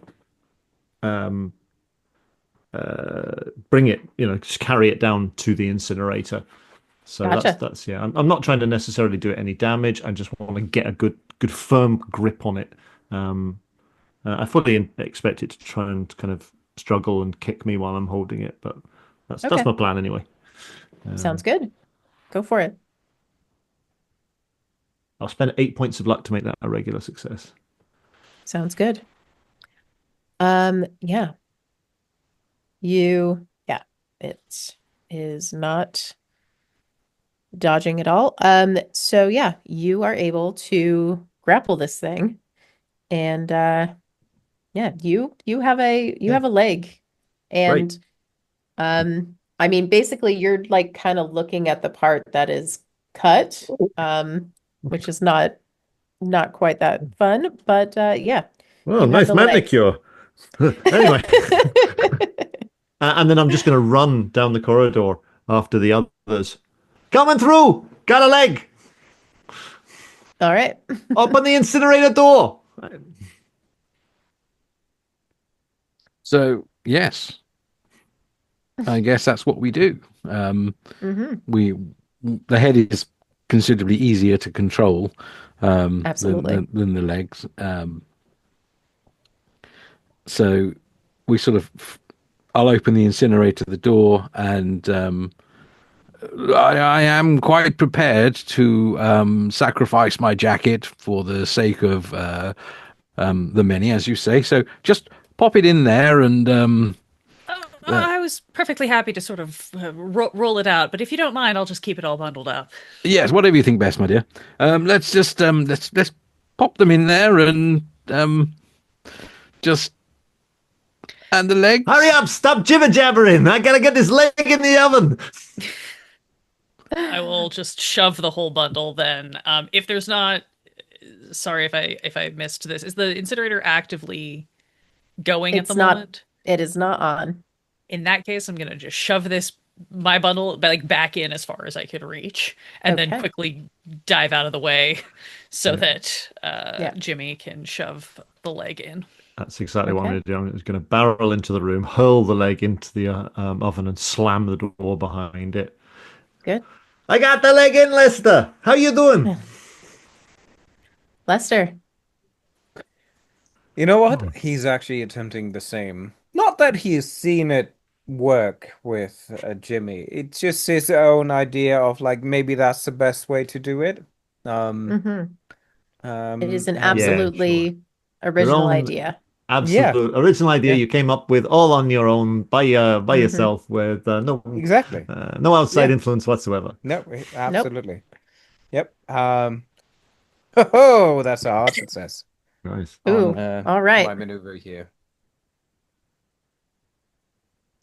So you do the same as Jimmy. You grapple the leg, the other leg. I hopefully Um, come in a bit more confidently, with a better grab on the leg, as I mhm. throw it into the incinerator, Okay. as well.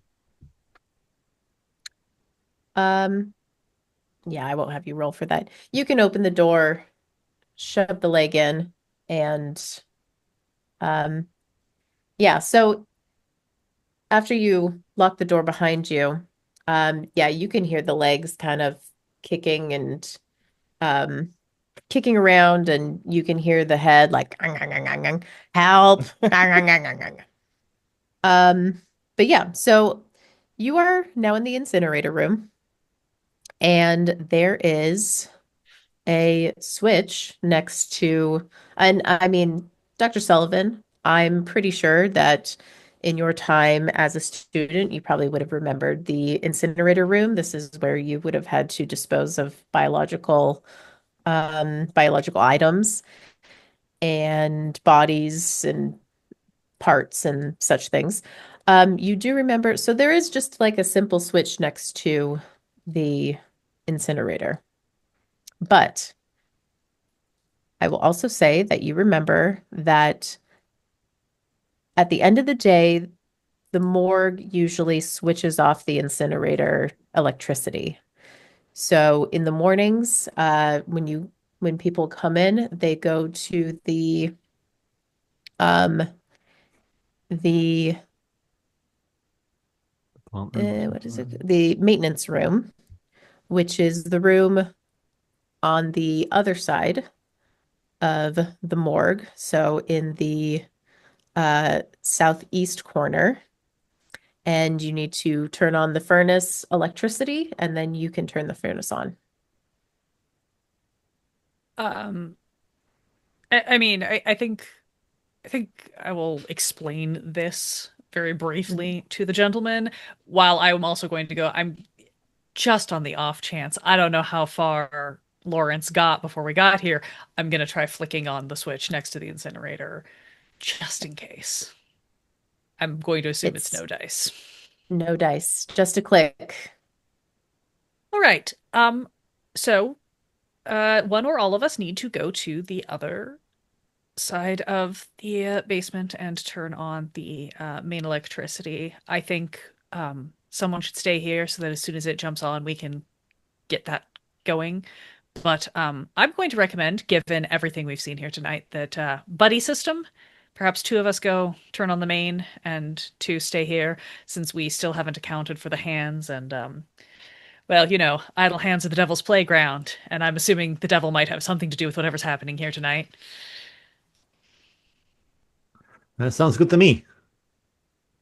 Yeah, I'm happy to go and turn on the gas. Whatever. Or stay here. I don't mind. I don't mind. Does anybody have any facility with electrical equipment? Right, just flip a switch, yeah? Well, yes, unless idle hands have become less idle. That is a little what I'm concerned about, given everything else. Yeah, I know a thing or two about electrics. I'm pretty handy with my hands. I know a little, so perhaps we should go, Mr. O'Rourke. Sure.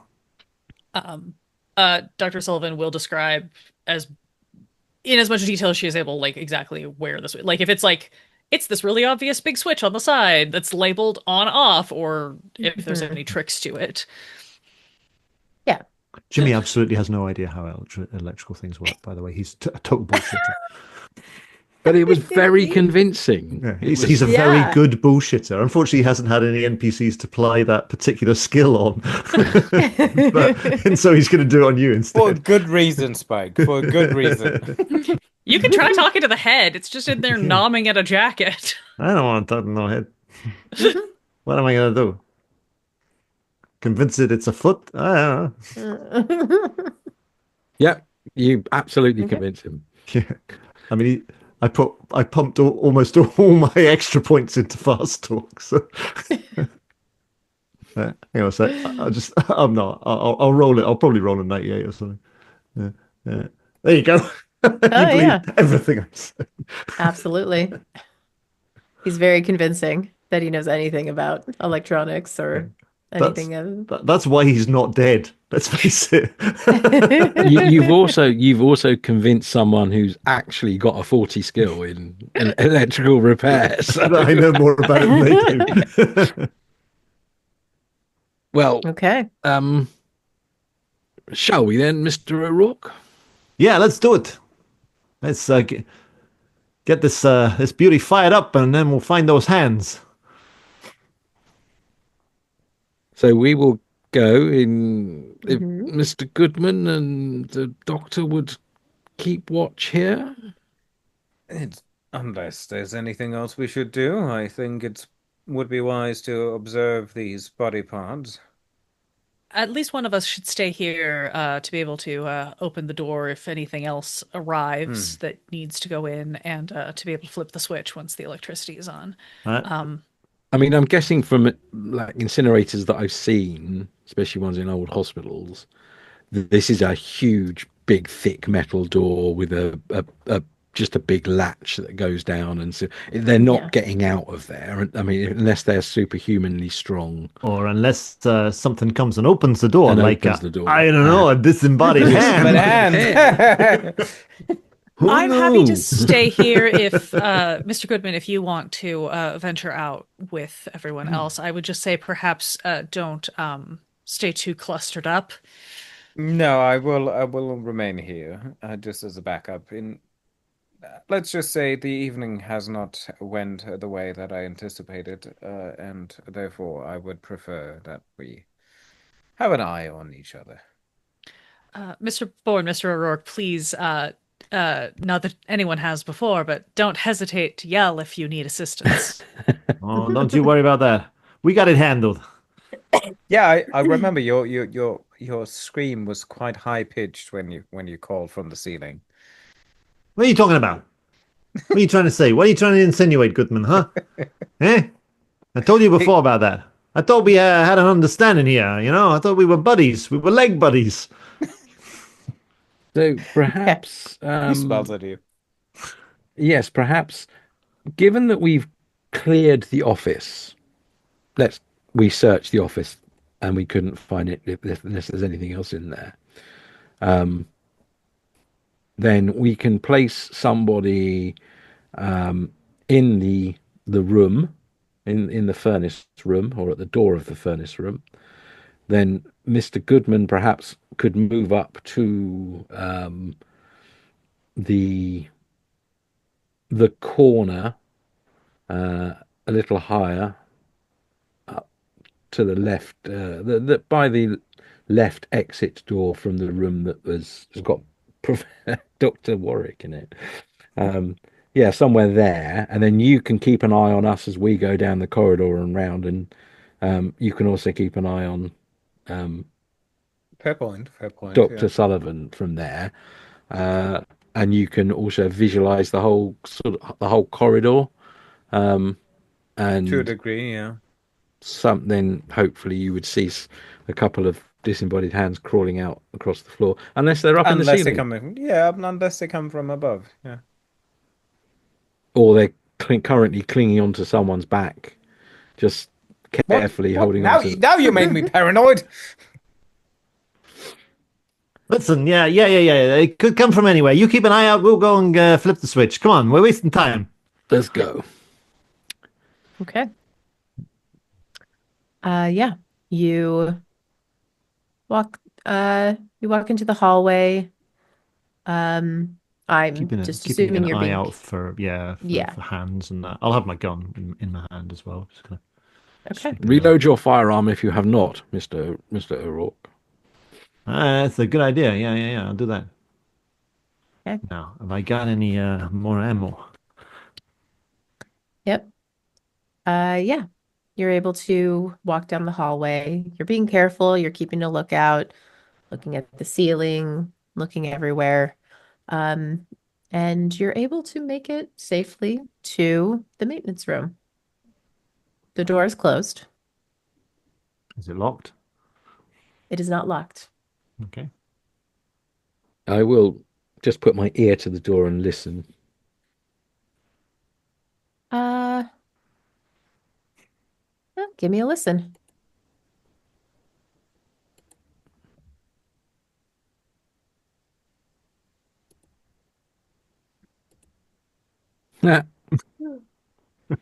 It sounds perfectly safe in there. Nothing's going on. I think we're in luck. The door is probably shut, so the hands would not have been able to necessarily open it. They wouldn't have been able to reach it, perhaps. The handle. And you're so convincing that I holster my weapon. I just open Okay. the door then, because I think it's safe. Yep. Yeah, you open the door. Yeah, since you're the first one to go in, make me spot hidden, and I'm looking for a hard success here, please.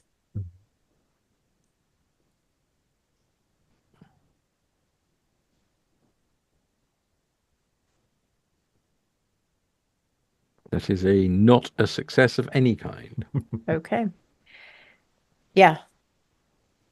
You walk in, and Jimmy, you're right behind him. And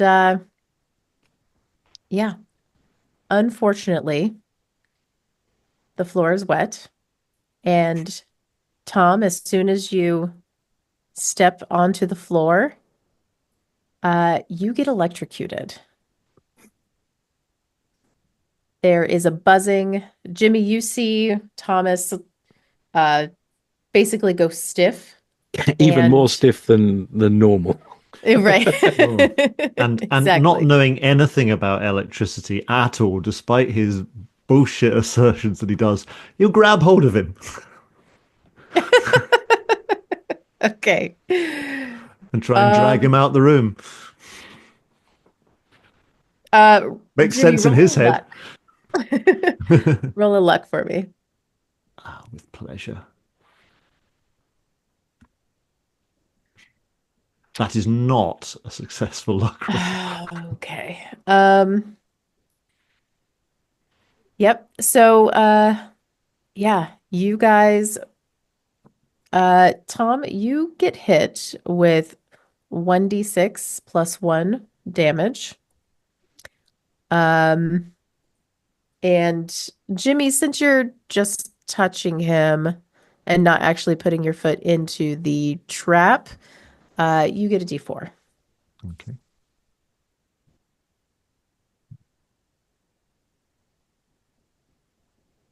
Ouch. Huh? Okay. Yes. Good doctor, I smell burned flesh. Do you think they got something? Well, since the only burned flesh should be coming from the room that I'm in, and the incinerator still isn't on, that's concerning. Trade me places. Switcheroo. You're right, Bourne. Yeah. I suddenly remembered where I put the cellar key last winter. Um, oh, that was somewhat perturbing. Um, What the hell happened there? am I smouldering? Nah, I don't think so. Your hair's all sticking up on end, though. It was Okay. and looking in, does it look like a deliberate trap? Oh, yes. Not only that, but as you guys are on the floor or you've backed away and you're not paying attention, you see a couple of hands, arms, walking and then jumping across various boxes on the side. And they are walking on their fingertips like Thing in the Addams Family. And they're both coming from either side, and they are going pretty fast. And they're going to start to come towards you, and then they crouch and they go to attack you both. Okay. And Sanity rolls first, or are we immune to it now? no, you need sanity rolls. Yes.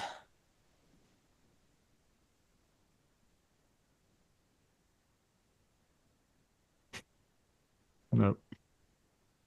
You could do And the feet of your grandmother, but the hands. Boom. Oh! Lord.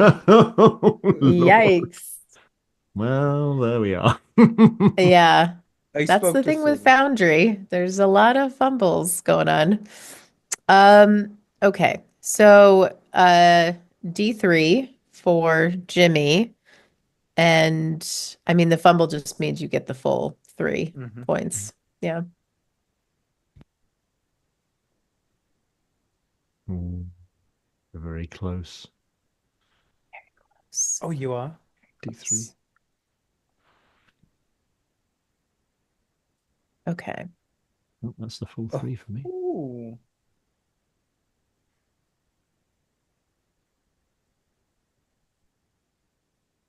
All Still right. all right. Still all right. Okay. So, Does it count? Normally you can only lose for an individual type of creature. You can only lose in total up to the full maximum.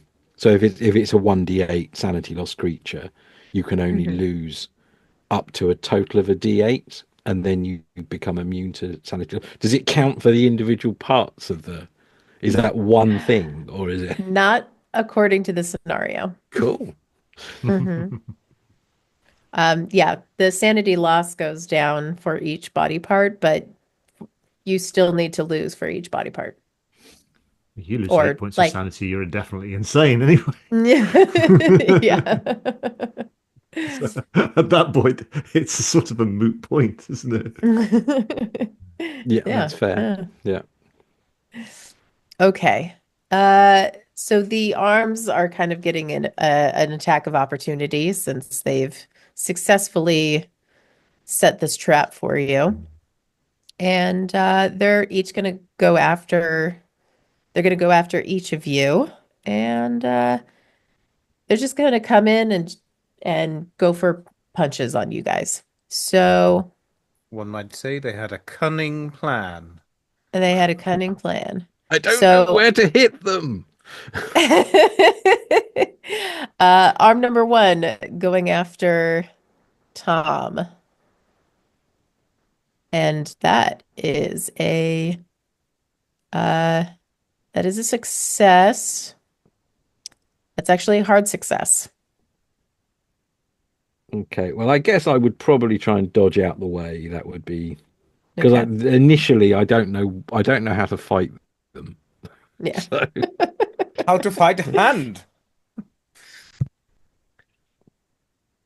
23. So There you go. I can. Oh, what's That's my it, dodge? you're Yeah, fine. that's it. That's it. Yeah. Happy So with that. you successfully dodge out of the way. This is the arm going for Jimmy. I mean, I failed my sanity. I'm going to try and fight back. I'm going to try and punch the punch. Oh, it failed anyway, so Okay. See if I can manage to punch it. I mean, literally, I'm trying to just sort of do knuckle on just knuckle bam. rebound. Give it a fist bump. Yeah. Who can fight at that game, buddy? Oh, neither of us can fight at that game. Nope. You just kind of like try to fist bump, but you go past each other. Okay, so but yeah, Jimmy, it's your turn. I'm gonna quickly pull off my jacket and try and wrap it around this hand and arm, try and kind of Okay. swaddle it in it. So I guess that's a kind of a sort of combat maneuver, fight and brawl. I would Yeah. I would imagine. Yeah. Wow. Wow. Wow, wow, wow. Jimmy O'Rourke, I bow my head King of the Hill. and I tip my head. I just rolled a critical success. That is a critical Beautiful. success. I'm debating whether I should have you just get both the arms with that. I'm Batman. I catch both of them. Yeah, you know what? I think you catch both the arms with that critical success. But in the sleeves of my jacket. Yes, absolutely. And I think just before I run off with them, I just kind of once I've wrapped them up in the jacket, I just slam them against back and forth against the walls of the corridor. Or you've got a pair of those mittens which are joined together by Yeah. string, Yeah. and you manage to slip those onto each hand, so they can't do it. And you're running, and the arms are kind of like waving around. I put my as jacket you- on over my shoulders, so it's the arms sticking out, looking like my waving arms and around as you're running away. I got him. I got the arms! I got the arms! I peel up against the wall to let him pass and shout, Mr. Goodman, prepare! Arms incoming, I think! Bourne, you turn on the electrics. I'll throw the arms in the oven. Righto, forgetting entirely about the electrical. I'm going to continue around the corridor to where they were toward the electric room, because we've kind of all swapped places now. Yeah. Just to Okay. maintain the rule of everybody has a buddy. So I'm going to like slide around the corner. You want a leg or wing? Just throw something. Lester has Jacket already, all. Lester has already opened the doors and the furnace and kind of waited for you to kind of throw it in.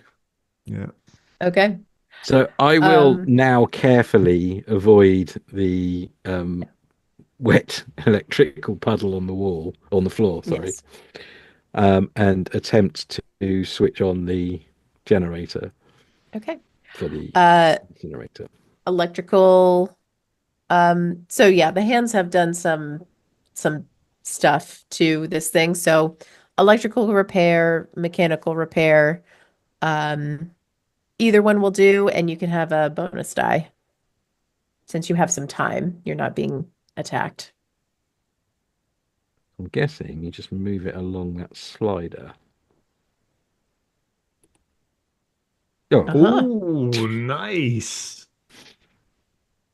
And with the smoothest hands Oh, that you have ever seen. It's just one chord that is missing. Like, okay. Yeah. It's like, oh yeah. And then you attach the cord. Do you yell back at them? It was tricky, but I've done it. Okay, Doc, Right. flip the switch. Lester, I think you're the one in the room because we sort of swapped Oh, places. you run out. Okay. Yeah. Yeah.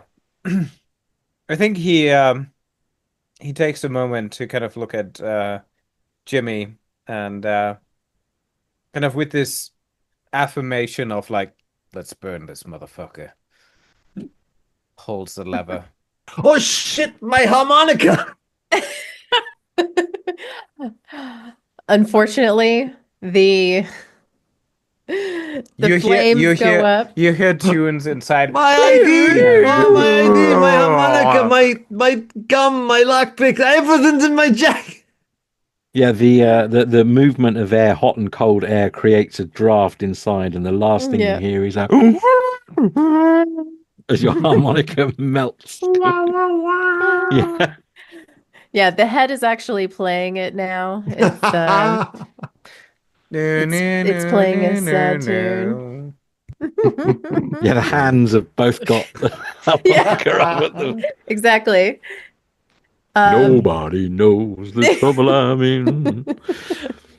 Just gonna walk up to Mr. Bourne and pull my own hip flask out, and it's my turn to unscrew, like take a shot and offer it.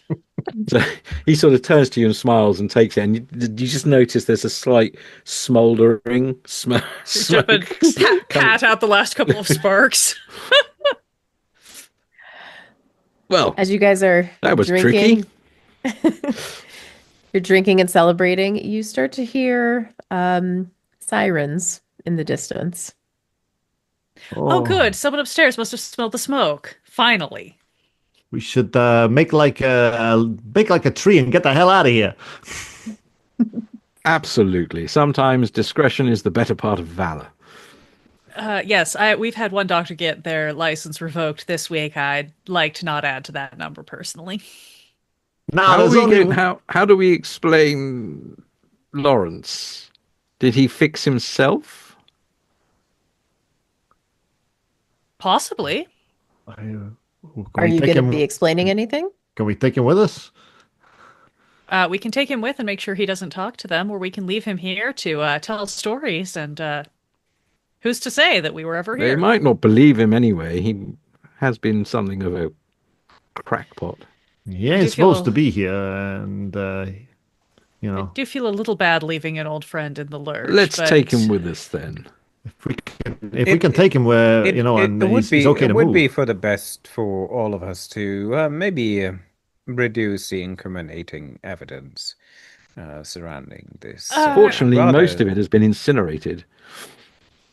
Well, and I do have someplace fairly close that we could take him to. Let us hurry then and take him with us. Mr. O'Rourke, could you perhaps open the back door again, since you were the one who closed it? Yeah, I mean, there's a little kind of a bit of a hiccup in that. Maybe you should go work on it, because our other option is going to be taking the lift up into directly a group of either medical professionals or cops. I will go over to the door and have a go at picking the lock. You got like a hairpin or something I can use? Lester's picking up Lawrence. And I will spend the 14 luck. Okay. To make that a success. Excellent. And just turn around and say, sometimes Nanny used to lock up the biscuits. I have no idea what any of that means, but all of you good for had horrifying pasts that I look forward to forgetting about over drinks later. And then we weekend at Bernie's, Dr. Warwick out as he waves. Anybody got a motor we can? Yes, my car is in the parking lot. I'll nip out and get it. Yeah. All right. Well, mission accomplished. You guys have successfely. Stretch a 1 hour game into 4.5 hours. We successfully revealed Yeah. that terrible things are happening, but we're not going to interrogate too hard into that. No. You have successfully left the morgue in a bloody, excrement-laden, formaldehyde, Oh, yeah, we're ethanol really the mess. worst of all. Yeah. Ah, listen, And why don't we get ourselves cleaned up and go down to Sycamores, huh? You know Spider what? there I'm not gonna. owes me a favor. You know what? I'm not gonna argue with you, Jimmy, tonight. Let's do that. yeah. I was just going to go back to my hotel, but you Let's boys have fun. never talk of this ever again. Warwick actually wakes up momentarily as you get him in the car. He's like, "Oh, you all came splendid. I slap him in the face. Beat me to it. And he, uh, oh, okay." And he falls asleep again. That's You managed to kill both of them then. What? Right. Nighty night, Doc. Nighty night. And yeah, he slumps on whoever shoulder he's next to in the back seat, and you guys drive off into the sunset, or into the sunrise rather. Drive into the sunrise and look for somewhere where you can get very, very drunk very early in the morning. You know, this could be the beginning of forget it. He pats you on the shoulder though, like from the back. You're Like, gonna have yeah. to get me a new fake ID.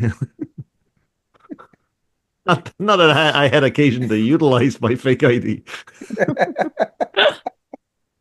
Don't worry, Mr. Rourke.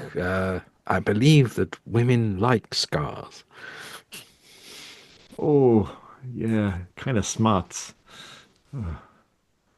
Quite rakish on you, Rake, like a gardener. if you will.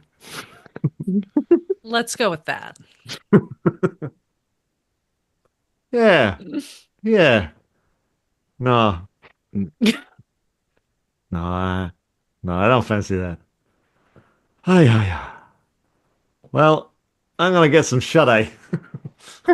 Wake me up when we hit the sycamores. And with that, yeah, you drive off into the sunrise. And that's bits and pieces. Thank you very much. Oh, that was great. God. It was, yeah. What a nut house. Yeah. It's about as well as it could go, actually. I mean, we all survived. I was on 2 hit points at the end there.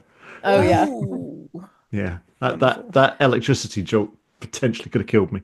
I was prepared to have to run over and do emergency first aid because I wasn't sure where you were at, but I knew you were very low.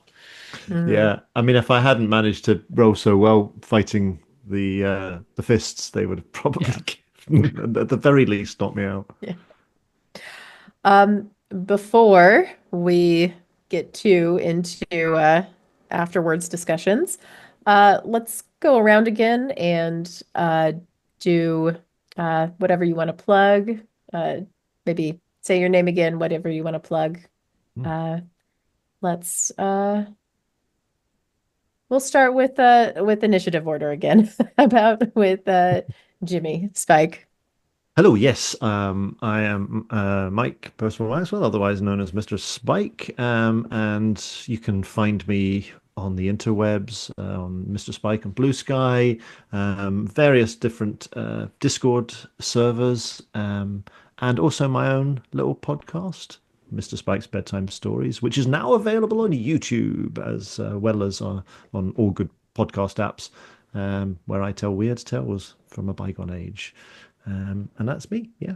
Thank you very much for this game. It's been an absolute blast. Listen Thank to you. him. Cthulhu demands it. Ant. You don't have to.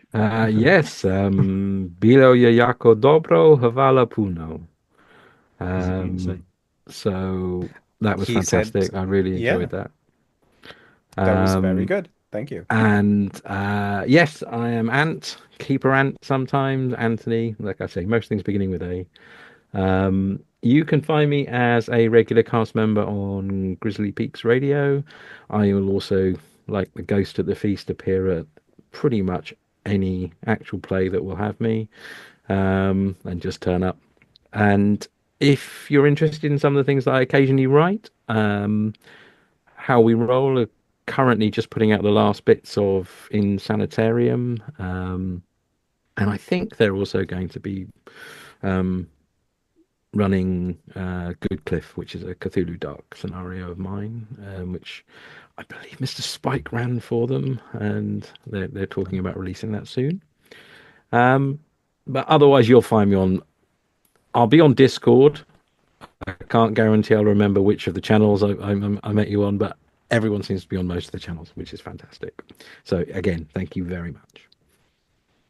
Thank I've you. probably plugged a couple of my actual plays that I've done as well, haven't I? I mean, you can give us some websites or links or something. Alandra.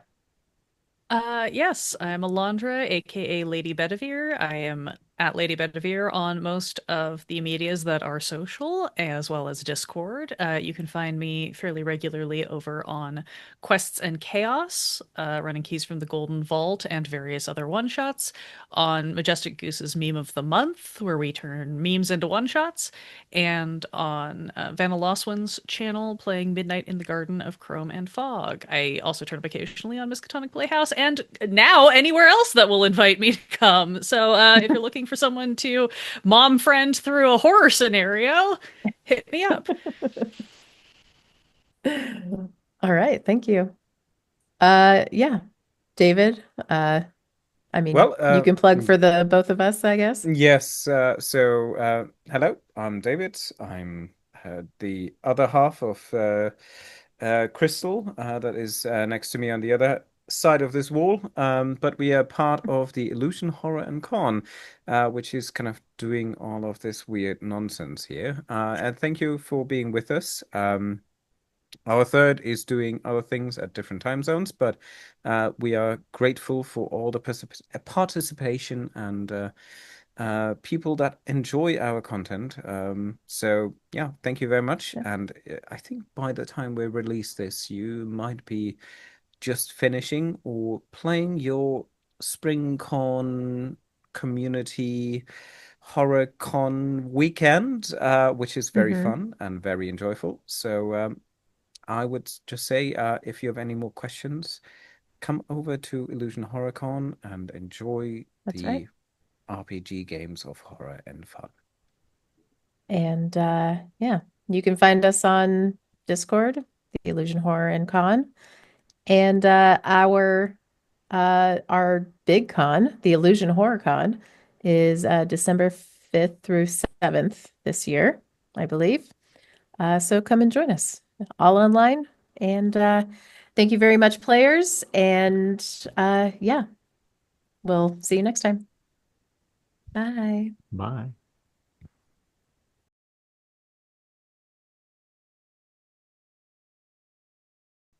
What Yeah. about what about the cult? Because he called us about a cult and Again, I don't it's not even even remember it no. saying anything about cults, Ah, really. I So, think we should go to New Orleans to investigate the cult. you know yeah. what? I think that's a fair point. That's a very fair point. Hmm. Yeah, I think that's absolutely right. We should go to New Orleans and take a look at that cult and see what's going on. Oh man. 100%. Well, I mean, if you insist. Mm. Oh, we're having an accent off. Oh shit. Like, mm, well, me and Thomas run Vezine, and we do have like this chapter for New Orleans, Oh, which yes, is of course. Gothic horror Yeah, in New yeah. Orleans. Hmm. If you are interested in some Western or Western-like Gothic horror in New Orleans, let me Mm. know. You can absolutely go nuts with the accents because I just try to do I never go nuts California. with an accent. I don't need anyone's permission to go nuts with accents. I hardly I even do just- accents at all. Yeah, I know you're perfectly Absolutely clear not. British high class English. No, I just tried to do a Californian accent earlier, and Crystal was like, "No, don't." You're I was right. like, Sorry. okay. I got very used to doing accents in my D&D games, specifically to differentiate like when I'm talking in character versus when I'm not. Like all my NPCs have like little vocal tics or an accent or something. And so then when I'm like the sole American playing the American scenario for Call of Cthulhu, I have to keep reminding. And even tonight, you guys could hear I kept doing the like, I'm Yeah. slipping into my like stock British NPC voice. Brilliant. Honestly, with like Mike and Ant here, like I even felt myself like putting my British accent more through than before. I have no idea what sort of accent I was doing at all. Well, I could speak Can- just in can- the German accent if you You prefer really it. should. You really should, you know. Yes. Yeah, you know, but German then I'm accent is always the very villain good. and I'm always be the first to be attacked, and I don't like this at all.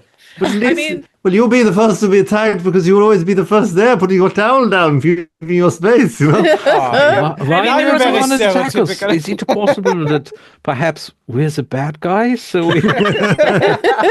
I mean, we were in Massachusetts, so I always had the option of doing my like really bad sort of Scots-Irish jumble that's usually Ooh. Well, as Just an like Irishman living vaguely in felt- Scotland, yeah, I generally don't bring that one out when I'm playing with people who are going to be like, "What is that?" And I'm gonna be like, "I'm from I made the California. I mistake can't of help doing you." a double Scottish accent for Spike and the person running it who was Scottish as well.